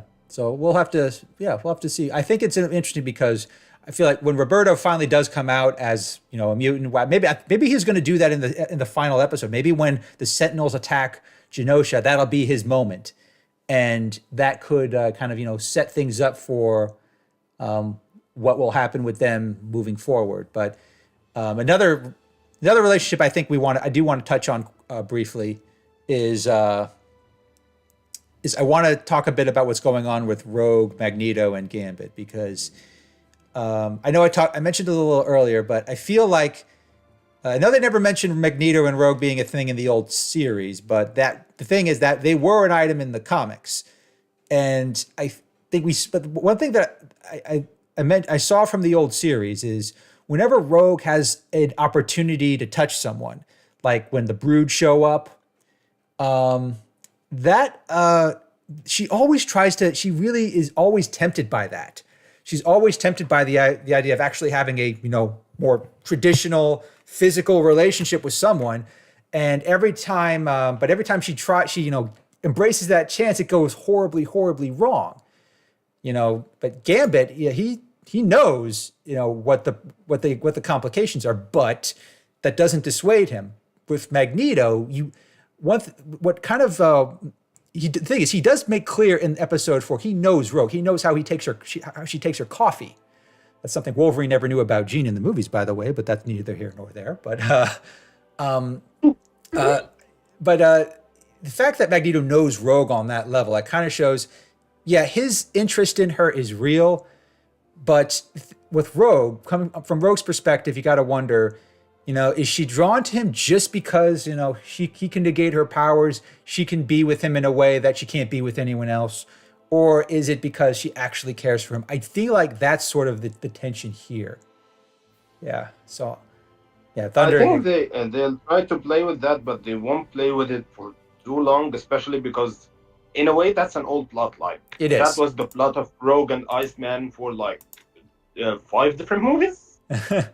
Yeah, and it didn't. The first 3, and then Days of Future Past. I don't remember if they touched on that somewhere else or not. Not really. No. Days of Future Past. Rogue Cut. Yeah, Rogue Cut's the only version of that movie I think is acceptable. By the way, I won't. I refuse to watch the theatrical version, but I never watched the Rogue Cut. But the one thing, that's another reason I hated X3 is Rogue took the cure.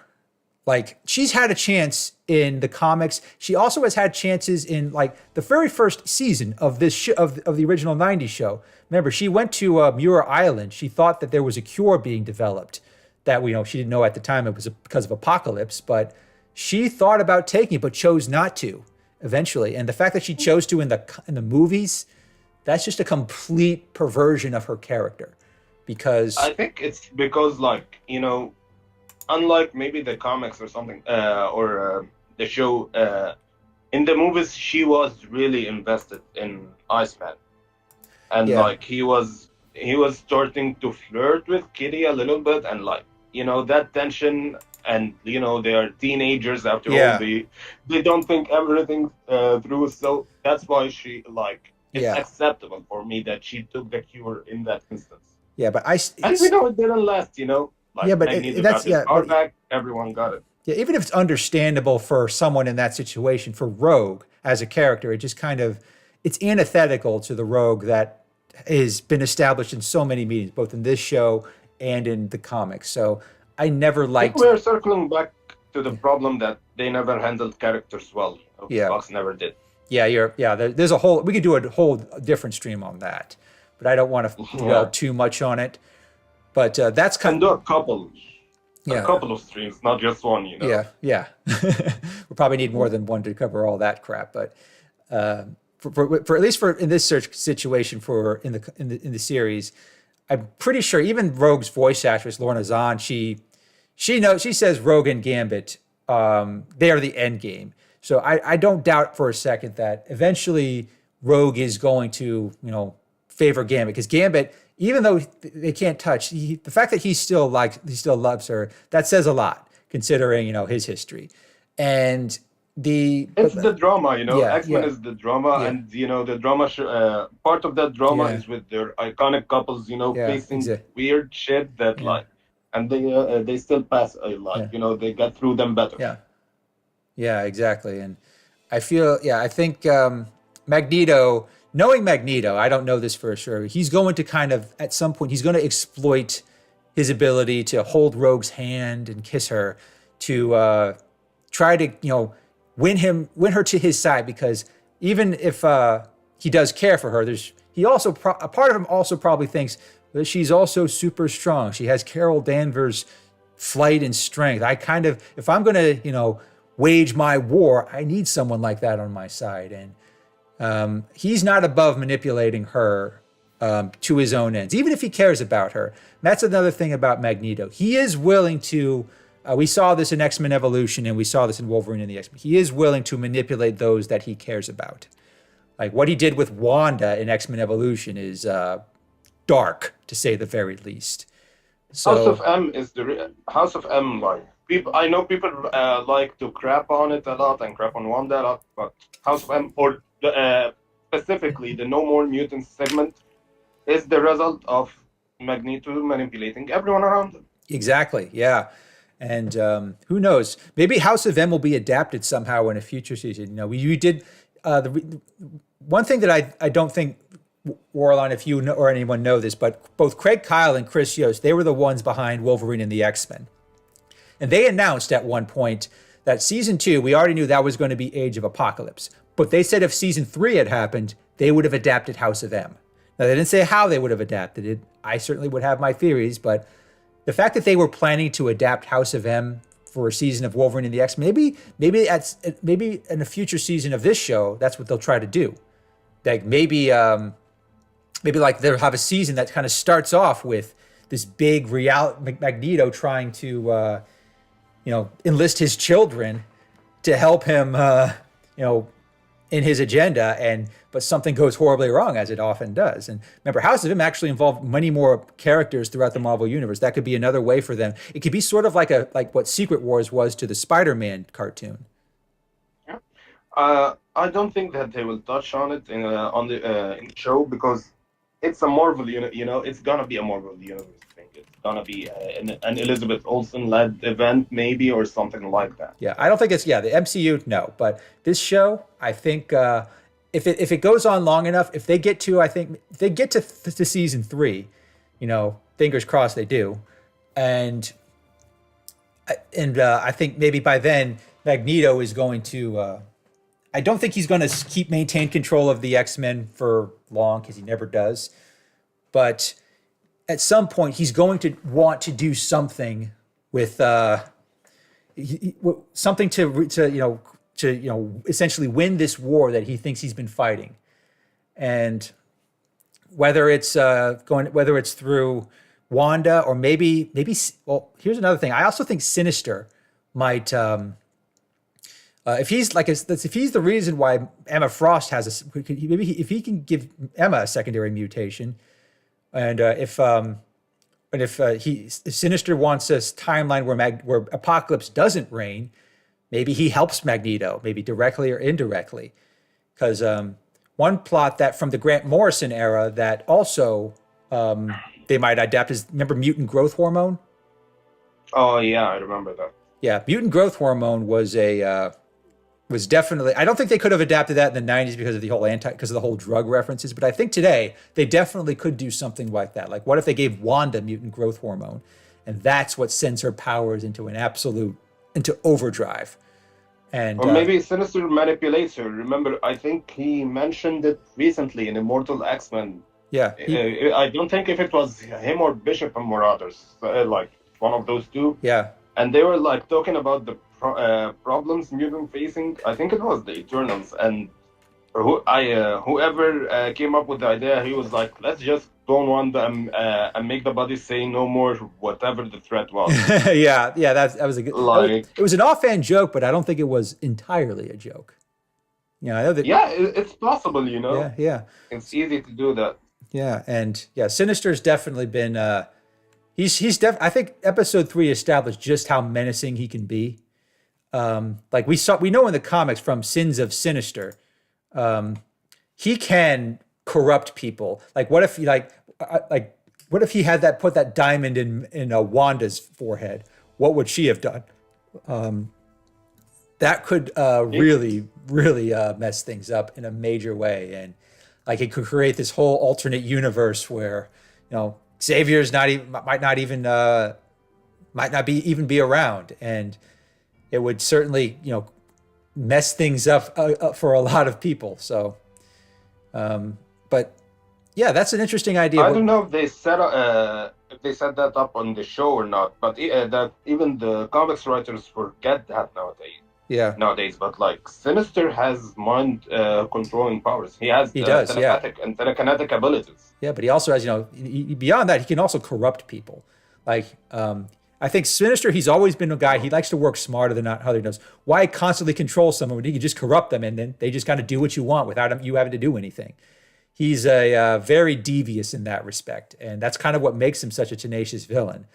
And, unlike Magneto, Sinister is not the kind of guy who will let personal or family attachments, distract him. He really doesn't seem to care about much of anyone or anything except himself. I mean, he was married for a while. I mean, the comics dove into that a little bit with the Adventures of Cyclops and Phoenix, and even recently, the fact that his experiments and the Apocalypse experiment, took his humanity out of him. Yeah. And I think there was like an episode in season 5 that kind of showed him. It's not just that he, Sinister, that Apocalypse, he basically gave it away. Like some people have their humanity taken, like Wolverine, but I think based on this show and based on the comics, Sinister pretty much gave his away willingly. He didn't. I mean, he felt like his humanity was holding him back, and he hasn't been, a functional human in that regard in a long, long time. And yeah. In the comics, it wasn't willingly, it was initially the Apocalypse. He didn't know the extent of the Apocalypse experiment. Yeah. Which is why he wants to kill him, ever since then. Yeah, exactly. And the show episode, there was one episode of the show that showed Sinister's origin, and it showed him really corrupting himself. Maybe Apocalypse helped him along the way, but at the same time, he's never been one. Even if he serves Apocalypse, he's never going to. His loyalty only ever goes so far. He's always going to serve himself in the end. So whatever happens with Apocalypse, even if he ever does show up in this show or if he ever is involved, I don't see that Sinister ever staying completely loyal. He's going to do his own thing regardless of what happens. He's a very self-serving person. Like if you watch the Phalanx episode, I know I keep coming back to those. He's very self-serving in that regard. He does not care about saving anyone except himself. So that's maybe that's the other thing why I think that's helpful, because I like it if Madeline becomes sort of like, if she makes it her mission to take out Sinister. Maybe that's another subplot that's developed in season 2, where maybe she teams up with X Factor. Like we saw X Factor. There was a photo of X Factor in the last episode with Forge. Like maybe she goes to them and says, look, I don't care I'm not much for X people, but Sinister ruined my life, took everything. I want to go after him. And I like that because, that's my biggest problem with Madeline Pryor in the comics. Yeah. She has one real villain, and that's Sinister, and she never went after. Exactly. There is no comic that she went she's always after Scott. She's always after Keen. Sometimes she's after Cable. Yeah. Why she's never after Sinister. Yeah, I always that's an interesting thought. Why doesn't she blame Sinister more for what? He literally is the one who cloned her. I mean, he's the one who. He put her in a position to meet Cyclops, have his kid. It was all Sinister's doing. Yeah, and if you remember, before she discovered that she's a clone and the whole demon situation in the comics, she just wished Scott the best. Like she had that record that in which she told him that she loves him, but he should do what he wants to do, and that she forgives him. And then all of a sudden, Scott is her number one enemy. I'm like, wow. Yeah, I saw that. Yeah. I know he's a dick, but like he did that. You did that. Where did everything else come from? Yeah, all the more reason why I just think the writing for that era was so bad. Yeah. It's even beyond that era, like I think the worst storyline ever is the Sisterhood by Matt Fraction. Do you remember that one? Oh, I remember that. That was weird. Like she raped Scott. Wow. Do you remember that? Yeah, I remember that. Yeah, I know exactly the scene you're talking about. Yeah. Yeah. It's a weird thing that no one brings up. Yeah. It does kind of, it does bother me that more than almost any other characters, Madeline has been subject to some pretty bad writing. I know we already talked about her premise was totally messed up from the beginning, but the show at the very least made it very clear that, hey, she was manipulated by Sinister. The X-Men helped her, The fact that she still kissed Cyclops while she was under Sinister's control that's another sign that not everything is gone from, like, she does have some influence from Jean. But one of the things even in the comics, she has that, like, in Hellions, the issue we talked about in which she kissed Havoc. Yeah. Havoc told her that you never stop loving Scott. You want me because I'm Scott's replacement. Yeah. Because, and the problem is, that's how, Madeline is just so delightfully unhinged in that series. Like, also, did you read Dark X-Men? Like I think it was the post-Fall of X tie-in? Yeah, I read it. Can you please give me a second? I have to do something. Okay, yeah, sure. Go ahead. But yeah, Dark X-Men had Madeline Pryor basically she kind of take on a more leadership role. But the thing is, in the comics, she's delightfully demented, is how I've heard her. She knows she's not stable. She knows she's kind of, corrupted. But, she says, what are you going to do? And she just kind of, shoulders it and moves on from there. And that's what I grew to like about her, because it kind of, shows her, what? Yeah, messed up stuff. I'll just take you just take your lumps and move forward. With the show, there's a bigger opportunity because, she and Jean part on good terms in the episode. They don't, she doesn't swear vengeance or anything.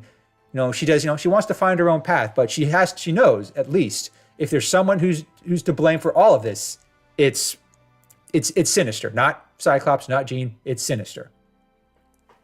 And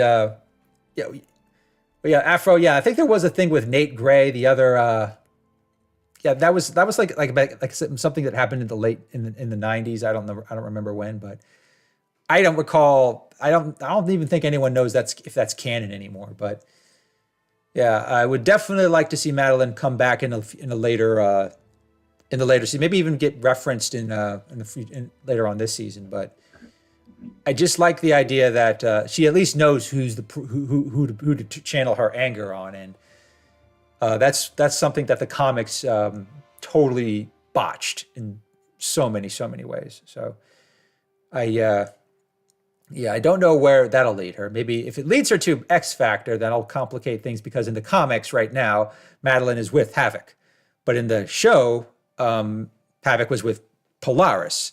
So maybe that's another love triangle that's in the mix. Who knows? But there's never a shortage of soap opera elements here with X-Men, be it the comics or this show. But I do feel like the soap opera elements for this show are being handled much better than the comics. And one thing that I also wanted to touch on very briefly is what's going to happen with Wolverine. Because he's always been, right now, he hasn't done much in this series other than he still pines for Jean, which at the very least, he's got to be over it at some point. I mean, since the first season of the original show, he's been pining over her, and she makes it clear time and again. She married Cyclops twice because of the issue with Morph, but and no, she's even though clone or no clone, she was willing to have his child. So I just don't get why they don't help him move on in a way, because in the original show, he did actually there was like this alternate universe two-parter where he and Storm were married, and that worked really, really well. But they haven't really let Wolverine do much, move on at all. And I really would like it if at some point in this season or the next season, you finally just say outright, okay, Wolverine, he's got to be cut ties. Nope, I'm done just obsessing over Jean. He's ready to move forward, because that's really been his only highlight so far. And I mean, when he's not fighting, that's all he seems to be doing, whining about Jean. And he's got to be able to do more than that in this series, and however long it's going to go. Yeah. Okay. Yeah. I'm sorry, I'm late. I had to go to the restroom. That's fine. That's fine. Sorry, we've been on for almost 2 hours, so I don't blame you. So, yeah. We're talking about Dark X-Men. Yeah. I was also talking about how I think Wolverine has not had a chance to do much in the show so far, other than fight, which he does very well in the first couple episodes, and pine over Jean. And I just really would like it if at some point in this season or the next season, they just finally ends that, because he needs to be able to do something other than just whine about Jean when he's not fighting. I think what Wolverine needs in whatever adaptation he's in is that they focus on other relationships, Yeah. And hopefully, one that can be final. Maybe they bring in America, and they're like, okay, they're happy ever after, or even Logan dies. But that's the end game. Yeah, they have to focus on that so that they can they can do something with Wolverine other than he's the broken-hearted whatever bullshit he is. Yeah, and also, Afo brought up in the end, Claremont Wolverine, he was actually he was caring for Storm at one point, and that's another thing, because the original series did have a couple episodes where he and Storm were together, albeit it was an apocalyptic future, but they were together, and I think that relationship was much better than anything he had going with anyone else. And I like it too, but I'm a Storm Black Panther fan, but I'm generally whoever Storm dates, I don't care, Yeah, she's a guy. She can date whoever she wants. Yeah. Although I will say when Forge confessed his love for her in the last episode, that was too fast. The pacing of that episode was bad. Yeah, maybe I think they needed to plan it better. They'd have the Mojo part with another story. This one, not like that. Yeah, I would like it. Yeah, if they would have maybe built that up just a little bit more, but I also wouldn't mind if, because I know that the original comics, Storm and Forge were pretty serious. They were pretty serious for a while, and if they want to do that, to go with that route, I'm fine with that. I can see if Storm actually does help her get her powers back, that's going to certainly create some sparks, metaphorically speaking. And or maybe she goes for Wolverine, and the drama that we get with Forge, that we have been getting with Forge for the last 2 decades, is that he's the guy that loves her, but she will never end up with him, even if she gets divorced. Which happened in the comics. I mean, there was there were a couple issues dedicated to the fact that she was divorced from the Black Panther, and she did not look at Forge even. She didn't even give him a look. She pretty much. I distinctly remember there was an issue of Wolverine and the X-Men, the comic, where Storm is actually chatting with T'Challa, and T'Challa says, "Look, I don't know who cares. Not him. Literally anyone else, not him." First thing she does, she goes to Wolverine. And I thought that was just the absolute best. I loved that moment. And I know. The thing is, T'Challa, it would be a lot to bring him into the picture for this show. I mean, maybe I don't think they'll do it. I think they'll do it in the MCU. They will slowly recast him, maybe try to age up his son. They'll not do it as there is a new Chadwick Boseman version of the MCU. Yeah, but they'll be okay, that's another variant. Maybe his son is grown up and he's the second T'Challa. They'll play with it. Yeah, maybe that. Yeah, that's one way they could do it. for the MCU, that could definitely work. But I think for this show, it might No, make it will be strictly X-Men, like yeah, Forge or Wolverine. yeah, yeah, and I would certainly, depending on how they do it, but with Forge, I think the fact that he helped make the power dampening collars, and the fact that he's also with, he's also worked with X Factor. I don't know how, because I think Storm's going to return to the main team, and even if they're together for a while, I don't think it'll be long term. And yeah, and even if another thing that I've also, oh, by the way, Thunder, yeah, that scientist next to Forge. Watch the watch the it was in the it was he was the scientist who made the quote unquote cure, but he was actually Mystique in disguise in the first season. So that's who that scientist was. So yeah, I think with respect to Forge, he and Storm might be able to have some kind of something going long distance for a while, but I don't know how long it will work. And if she ever ends up with Wolverine, I don't know. I wouldn't mind that. Actually, I think that would be probably a better outcome for both of them. Yeah, for both of them, because they know each other. They've lived together. They've fought alongside one another. They have a foundation to work with, more so than Storm has with Forge. But and there are feelings, they are not. Again, they are not, the Lois and Clark or that the love of the life type of thing, but they have a thing, Yeah, I think it would be definitely stand. It would be good in the sense that it would be stand in contrast to what Cyclops and Jean have, what Roberto and Jubilee have, and there'd be a little bit of both. And I think that would and it also definitely from what Rogue and Gambit have. I think that would be that could definitely work with that. It just kind of depends on how seriously they want to pursue that, because I'm sure. Here's one thing that, ideally, if I could make a request, I would make it so as soon as Wolverine and Storm start to show interest, that's when X-23 enters the picture. I think that would. I think it would be hilarious. Yeah, because we already know.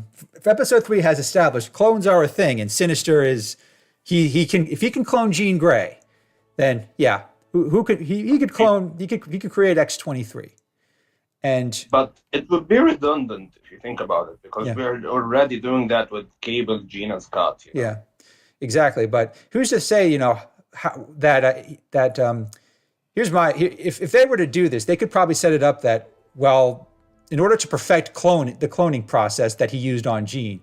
Well, Sinister might have had to. He might have had to, do a bunch of trial and errors, and maybe he took him he used Wolverine because Wolverine has been in so many fights. It's not hard to get his DNA, and maybe it took. And he has a healing factor, Yeah, his DNA can. Yeah, exactly. Can improve the cloning. Yeah, so maybe he took him 23 tries to create Laura, and maybe after that, maybe he discarded her. Maybe he sold her off to a facility. But if he's the one behind X-23 in this series, that would definitely. I would love to see her show up, because she has certainly brought out, in the comics at least, Laura brought out a better side of Wolverine. And I think the X-Men 97 version of Wolverine needs that, because right now all he is when he's not fighting, he's just whining about Jean. That's it. And speaking of Jean, there's something in the comics I want to ask you about. Sure. Do you remember, do you know everything about Madeline's continuity, from Inferno till now? Not all of it, but I've got a pretty good idea.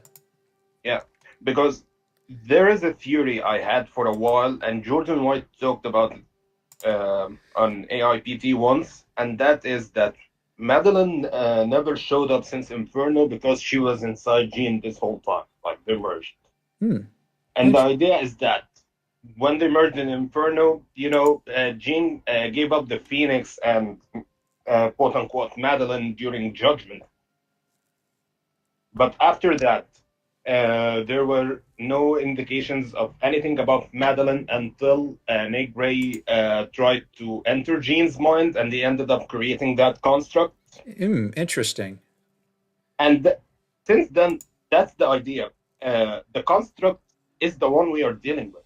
Like, because if you map it out, she was with Nick Gray for a while, then she was trapped in the psychic plane, and after that, she came out during Sisterhood to try to take Jean's body. Yeah, I remember from Matt Fraction's run. Which didn't happen, but then a few years later, she took someone else's like body. I can't remember. It was in the all-female X-Men one. Yeah, I remember that. That book kind of, that's like everyone has forgotten about that book. Yeah, and that version is the one that died in Hellions. Yeah. So if you think about it, there is a possibility that the Madeline that we have right now, I'm not saying that Madeline is not real, but the Madeline that we have right now is just an onslaught, like a psychic being, and not interesting. The Madeline that died in Inferno, and that Madeline is Jean Grey, for all intents and purposes. That's an interesting idea. So yeah, something to keep an eye on, because yeah, depending on how the upcoming relaunch goes, I'm sure Madeline will have a role in some capacity. I don't know what it is, but I would definitely. I think. Well, I've always been a fan of the merging, because they never have an idea for Madeline. Yeah. Madeline is redundant. Like, a lot of people talk about how Rachel and Hope are redundancies, and I don't find them that. But Madeline is a redundant. Yeah, well, I don't think this might be a good topic for another stream, but I don't think Hope was ever supposed to be. I think she was originally supposed to be Jean.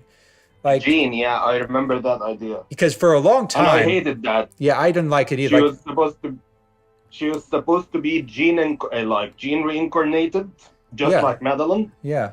And the idea of Cable raising her was like that was poetic. It was like him paying her for like raising him, and I didn't like that at all. Yeah. Dude, that's your mom. Like you're ruining a whole dynamic. So yeah, but I remember most from that era was whenever someone at a convention would ask a panel, "Hey, what's going to happen with Jean? When is she coming back?" They would always say, "Oh, there's a little redhead, baby redhead. You should keep your eye on." Yeah. They would, I think, so. They teased for a while.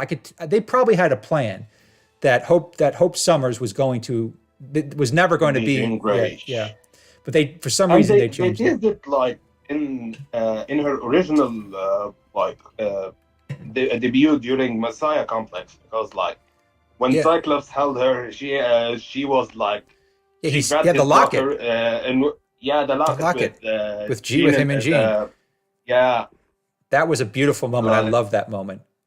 Yeah, like people that made people think that she was Jean for a long time. Yeah, and maybe they were planning. Maybe that's what they were planning, but they changed those plans. And I made a whole video about Jean coming back and how Marvel really went to great lengths to keep her dead for the longest time for the dumbest possible reasons. And I feel the idea is that, I think the Hope Summers plot shows that they had there was a plan and there was an intention, but they kept nixing it for some reason. I think the problem was that. Yeah, the problem was Joe Quesada. Joe Quesada and the marriage. Ironically, it's the marriage thing, because look at that. Yeah. I think I remember. Everything Joe Quesada did was to undo the marriages of a lot of characters. Sure, we only talk about Spider-Man. Yeah, well, but I forgot about that.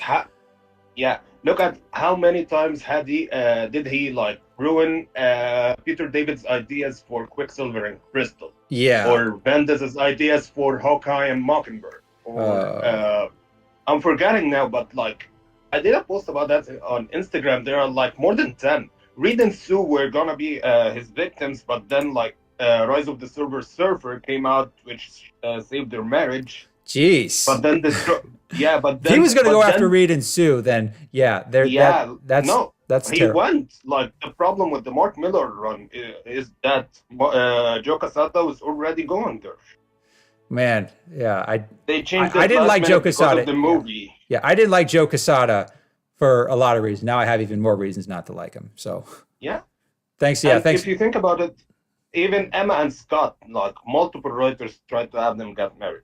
And they, yeah, Peter David, ironically. yeah. And here's the funny thing is, I think it was during Matt Fraction's run where Namor points out he married the redhead. He didn't marry you. And at no point Yeah. does he even broach the subject of marriage. So I know there's a lot of people who would, there were a lot of fans who still say Cyclops and Emma were superior, but I keep having to point out they never got married, and after a while, all they really did was banter and have bed scenes together, and there was really not much depth to them. I mean, they're basically what like a sitcom of relationship, which is just another way of saying was just so shallow.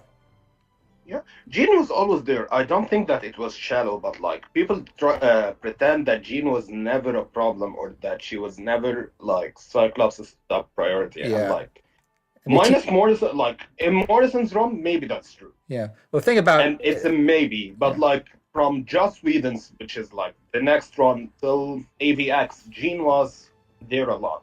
And even Matt Rosenberg, he had that panel on Phoenix Resurrection. Yeah, exactly. I with remember. Emma talking about I bet Matt whenever Rosenberg. they're intimate, he thinks of Jean.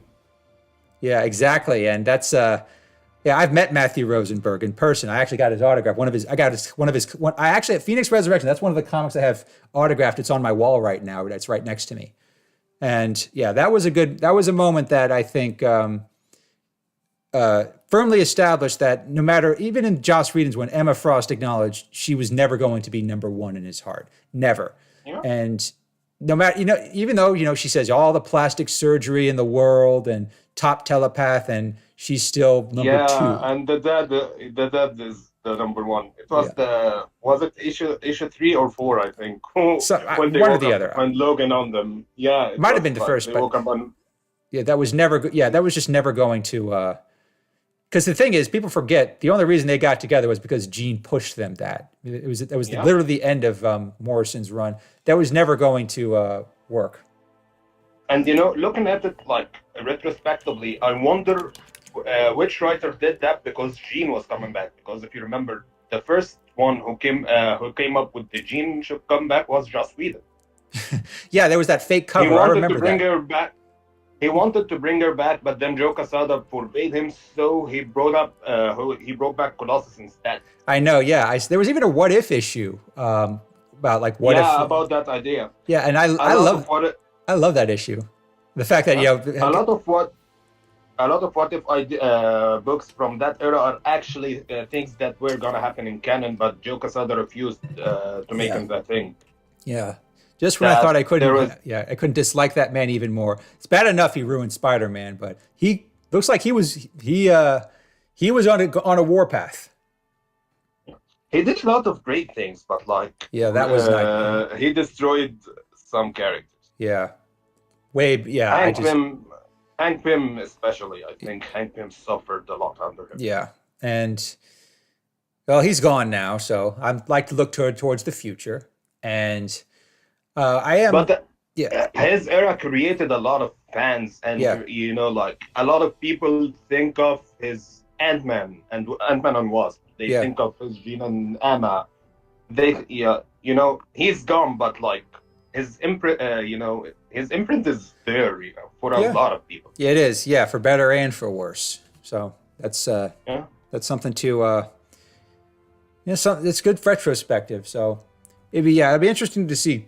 Because that era, right now, with X-Men 97, they've been adapting a lot of 80s stories, like Inferno and Life Death are both stories from the 80s. The 80s again. Yeah, but Operation Zero Tolerance with Bastion, that was a 90s event, and E is for Extinction was late 90s, early 2000s. So it feels like they're kind of covering the greatest hits from those eras. And House of M was sort of the big era, the big event that's defined the mid 2000s. So maybe that's why I brought it up earlier, whether it'll be a topic for a future season. And it does kind of feel like, they're kind of capturing the beats from those particular eras. And I'm sure we'll have plenty more to talk about once we see more episodes. I don't know when I'll be able to do another stream about this. We'll have to probably check and see when is a good time. My idea is maybe I'll do one before Tolerance's Extinction, the first part, and I'll do one after like the finale. I don't know if that's feasible. It kind of depends on what's going on in real life. But A quick question. Sure. Have you considered uploading those live streams as podcasts? Podcast episodes somewhere like Spotify or. I haven't really, because they're all on my YouTube channel right now under live. So, but yeah, I haven't put them on any podcast. But yeah, I will certainly consider that. I think that's a great idea because, me personally, I like to listen to the podcast format while doing other stuff. Okay. So maybe that will get you more clicks and views than just a YouTube live stream. Okay, yeah. Thanks for the suggestion. I will see if I can maybe that'll attract some more guests. And I'm still looking at Discord. There are some people in some of our shared chats that I've been trying to get to join us, but they have other stuff going on. They just haven't been able to. But hopefully we can get more people. I was going to contact Nick, but I didn't know, it was a couple of hours before he started the show, and I didn't know if he was even awake at that time. I don't see him on Egypt, Discord. So I don't see him on Discord. Yeah. So, yeah. I'm in Egypt, so my time zone is completely different. Yes. It's 12 a.m. now. Oh, I'm sorry to keep you up that late, man. I didn't. No, it's not late, and I sleep in 6 a.m. in the morning. Okay. Well, one way or another, I am glad that you chose to join. And Thunder, it's a little late, so I don't know if we have time. I've been going for over 2 hours now, so I do want to kind of wrap things up. And I don't want to keep you too late, Warlon. But so yeah, my plan right now is I think I'll probably wait until just before Tolerance's Extinction, which is to do my next live stream. Then I'll wait till after the finale to do kind of like a post to sort of like do a like a post-mortem of the first season. And that's 10 a.m. in the UK. Okay. Oh, yeah. So thanks all for being up this late. I appreciate it. And Warlon, I think you have anything else you want to say before we wrap up? Yeah, keep enjoying the comics, I guess. Yeah. Good. Yeah, I like that. That's a good good way to go. So yeah, other than that, for now, I guess I'll cap it here. Again, everyone, if you want to follow my YouTube channel, I'm going to try to do some more live streams. Not always, some might not be related to comics. Might do one on the NFL draft coming up soon. I got some more Twitch streams coming up. But in the meantime, thanks a lot, everyone. Thank you, Warlon, Thunder, Afro, both of you. Thank you very much for your chats and for some of your ideas. That was very, very helpful. So yeah, I've got more videos planned. I've got more creepypastas in the works. Got more I got more reviews of Ultimate Comics coming up. I'm a busy guy, but I'm ready for it. I'm ready for this. The next few weeks, they're going to be very exciting. So thanks a lot, everyone. Thank you very much for joining me in my world. And thank you guys for joining me in my live stream. Till next time, take care and stay safe.